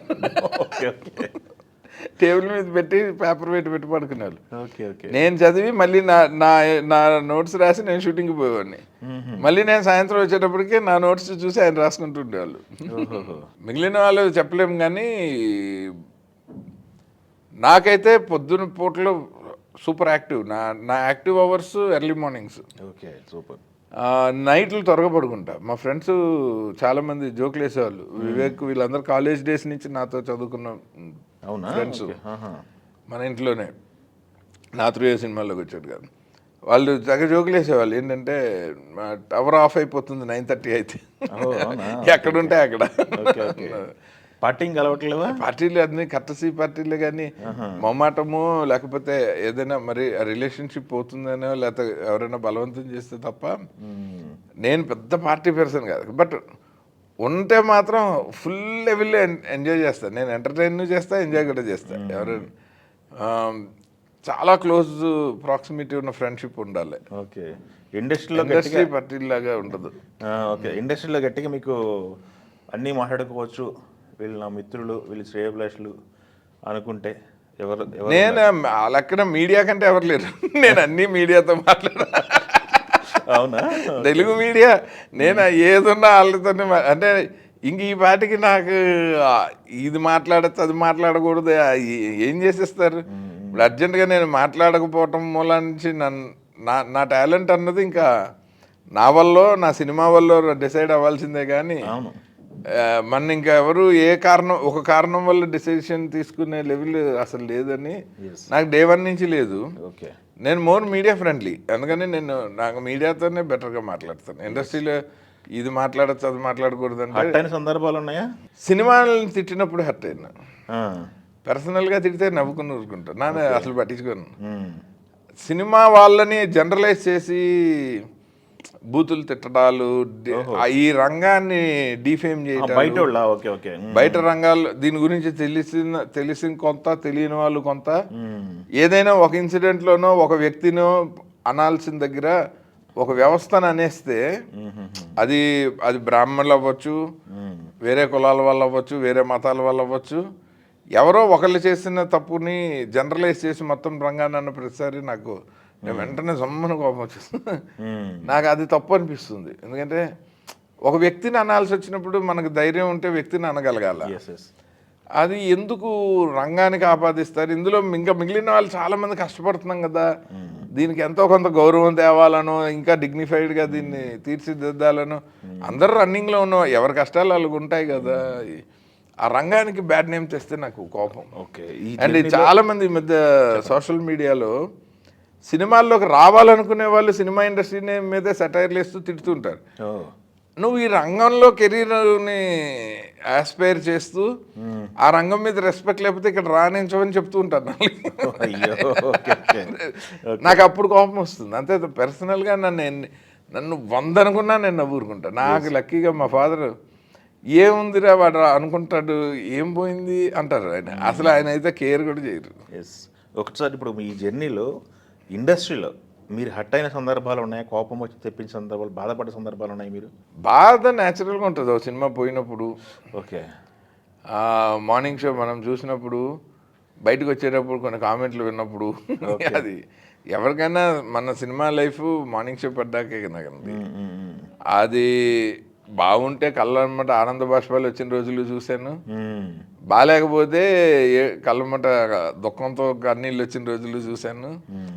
నాకు మెయిన్ సినిమా కంటే మన మీద ఇంత ఇన్వెస్ట్మెంటు, బోల్ మంది టాలెంటెడ్ టెక్నీషియన్స్, ఆర్టిస్టులు, లిరిసిస్టులు, రైటర్లు వాళ్ళందరూ మనతో ఒక సినిమా చేయటం వల్ల వాళ్ళ కెరీర్ సెట్ అవుతుంది అనుకుంటారు కదా. ఆ యాస్పిరేషన్స్ అన్ని దెబ్బకొట్టామే అన్న భయం, అది ఆ బాధ్యత ఎక్కువ వేధించేస్తుంది నన్ను. Okay okay. నా సినిమా రిలీజ్ అవ్వకపోతే కూడా నేను పట్టించుకోను, నేను ఇంకో సినిమా చేయగలుగుతున్నా. కానీ వాళ్ళు పాపం ఈ సినిమాతోనే ఇది కెరీర్ బాగుంటుంది అనుకున్న వాళ్ళు ఉంటారు కదా. ఇప్పుడు నా పార్క్ సినిమా ఉంది, సంతోష్ సామ్రాట్ అని అతను డబ్బులు పెట్టాడు, నేను డబ్బులు పెట్టా. సరియో అన్న పాప ఆ చిన్న పిల్ల తను డబ్బులు పెట్టింది వాళ్ళ చుట్టాలను అడిగి. ఎందుకు పెడతారు? ఒక సినిమా ఒక డైరెక్టర్ తోటి కథ నచ్చి డబ్బులు తీసుకోకుండా యాక్ట్ చేయటం ఫైన్, తెచ్చి పెట్టేంత అంత బలంగా అది నమ్ముంటారు కదా. అది ఎవడో ఒక గొట్టం ప్రొడ్యూసర్, వాడికి ఏమీ తెలియక మనం చెప్తే వినక డబ్బులు మనవి పేరు వాడిదయ్యో ఈయన ఒక్క లీగల్ కారణాల వల్ల మనం దాన్ని రిలీజ్ చేయలేక ఇరుక్కుపోయినప్పుడు నాకు కడుపు మండిపోతుంది. అండ్ ఆ అప్పులన్నీ నేను కడుతున్నప్పుడు నేను బయట ఎంత సంపాదించినా దాని అప్పు నేను కట్టడం అన్నది ఎథికల్గా which is very wrong. And నాకు అప్పులు ఇచ్చినాలో కూడా కో ప్రొడ్యూసర్ల కింద పేర్లుండి ఒక్కడు ముందుకు వచ్చి సినిమాని రిలీజ్ చేయడు, నన్ను డబ్బులు అడిగేస్తారు. నేను ఇంకెంతకని సంపాదించి ఎంతకని తెచ్చి లక్కీగా సో నాకు ఉన్నది ఒక కొడుకు, నేను చూసుకోవాల్సిన బాధ్యత నా పేరెంట్స్. నాకు పర్వాలేదు, మాకేమీ పెద్ద పెద్ద కోరికలు లేవు కాబట్టి మాదంతా సింపుల్ ఫ్యామిలీ లైఫ్. ఒక బ్యాంక్ ఆఫీసరు రిటైర్ అయ్యి ఎలా ఉంటాడో మేము ఫస్ట్ నుంచి మా నాన్నగారు మా అమ్మగారు నాకంటే ఎక్కువ ఫ్రెండ్స్ ఉన్నారు, నాకంటే బోల్డ్ సర్కిల్ ఉంది. They are very active culturally. Okay okay. So వాళ్ళకి ఏమి పెద్దగా అసలు ఒక క్షణం తీరుకుంటుంది వాళ్ళకి. ఓకే. అలాంటి ఒక మంచి ఫ్యామిలీలో మాకు పెద్దగా ఇది లేదు అది లేదు, ఇది ఇలా చేసుకుంటే బాగుండేది అని ఈ సోది డిస్కషన్ ఇవాళ వరకు మా ఇంట్లో రాలేదు. మా బ్రదర్స్ ఇద్దరి మధ్య కానీ నేనే ఒకసారి బాగా బాధపడింది ఏంటంటే, నేను రెయిన్బో సినిమా తీసి అది ఫ్లాప్ అయితే అప్పటిదాకా నేను ఎంత సంపాదించానో ఇండస్ట్రీలో మొత్తం పెట్టాను. అంటే ప్రాపర్టీస్గా నేను కొన్నవి అన్నీ అమ్మేశాను. నేను మళ్ళీ ఇండస్ట్రీకి ఎలా వచ్చానో బ్యాక్ టు స్క్వేర్ వన్, మళ్ళీ అక్కడి నుంచి కెరీర్ రీబిల్డ్ చేశాను. సో అప్పుడైనా నన్ను కాలర్ పట్టుకుని ఎందుకురా తీసాను ఎవరు అడగలేదని బాధపడ్డాను. ఫ్యామిలీలో అసలు టాపిక్ కూడా తేలే. నేను అంతే బాధ్యతగా నా ఏ లైబిలిటీని వాళ్ళ మీద వేయలేదు. నా వీలైనంత వరకు ఫ్యామిలీకి సపోర్ట్ చేశాను, వీలు కానప్పుడు నా బర్డెన్ వాళ్ళకి లేకుండా చూసుకున్నాను. అది ఆ గీత నేను గీసాను, మా వాళ్ళు అంతే మర్యాదగా ఉంటారు. అందుకని మాకు అసలు ఇష్యూస్ లేవు, బేసిక్గా గొడవలు లేవు. ఆ గొడవలు లేకపోవడంలో అప్పుడప్పుడు బాధేస్తుంది. అంటే వాళ్ళు ఏమనుకుంటే తెలియట్లేదు, గట్టిగా మా మమ్మీ తిట్టేసిన బాగా లోపల వాళ్ళ మనసులో ఏముందో తెలియట్లేదు. తెలియదు కదా. Okay okay, super sir. ఎప్పుడు సార్ బయటకి ఫనీ ఎప్పుడు చేస్తున్నారు బయటకి? Funny very soon. ఇంకా అంటే అసలు ఫినిషింగ్లో ఉన్నాము. అదే చెప్పాక మా ప్రొడ్యూసరు, మ్యూజిక్ డైరెక్టరు, మా చెల్లి, 3 బాధ్యతలు. సో ఈ ముగ్గురు సాటిస్ఫై అవుతారు, అంటే ఆడియన్స్ ఈ మూడింటిని యాక్సెప్ట్ చేస్తారు. సరే చెల్లిని ఎవరో యాక్సెప్ట్ చేయాల్సిన అవసరం లేదు, చెల్లిని బావగారిని. ఆ రెండింటిని అయితే అటు టెక్నీషియన్గాను పాస్ అవుతుంది, ప్రొడ్యూసర్గా డిస్టింక్షన్లో పాస్ అవుతుంది. ఎందుకంటే పబ్లిసిటీ కూడా ఎక్కడ తగ్గకుండా ప్లాన్ చేసింది, ప్రమోషన్ కూడా సినిమా తీసినంత శ్రద్ధగా సపోర్ట్ చేస్తుంది. Okay, good good. ఇప్పుడు మేము ఒకటే అనుకున్నాం, ఇంకా కష్టమా నష్టమా ఎంత కష్టపడైనా ప్రపంచంలో సినిమా చూసే ప్రతి కళ్ళ ముందు ఈ సినిమాని పెట్టాలని. Okay, super. అందుకనే మేము గ్లోబల్ రిలీజ్ అని వెళ్తున్నాం. Super sir. Korean, Chinese, Japanese, sub టైటిల్స్తో ఇంగ్లీష్ వెర్షన్ రిలీజ్ చేస్తున్నాం. ఇక్కడేమో ప్రైమరీ రిలీజ్ తెలుగు, తమిళ్, మలయాళం, కన్నడ, హిందీ చేస్తున్నాము. మళ్ళీ మరాఠీ, భోజ్పురి, ఒరియా ఇవి మళ్ళీ డబ్బింగ్ చేసి డబ్బుడ్ ఫిల్మ్ కింద ప్లాన్ చేస్తున్నాం. ఓ అవునా, ఓకే ఓకే 6 లాంగ్వేజ్లు ఐడెంటిఫై చేసాము. ఓకే. సో ఒక ఏరియాలో సినిమా ఆడుతుంది అంటే అది ఈ సినిమా అక్కడ వెళ్ళాలి అన్నది కోరిక. ఓకే. అండ్ ఈ కంటెంట్కి ఆ వాల్యూ కూడా ఉంది లక్కీగా. కథ బిగినింగ్లో చెప్పా కదా. So yeah, thank you sir, all the best, పెద్ద హిట్ కొట్టాలి. Thank you so very much. మళ్ళీ బౌన్స్ బ్యాక్ ఒక్కసారి అలా జమ్మున వచ్చేయాలని కోరుకుంటూ తెలుగు తరఫున ఆల్ ది బెస్ట్ అండి. Thank you so much Venu గారు. Thanks for calling me.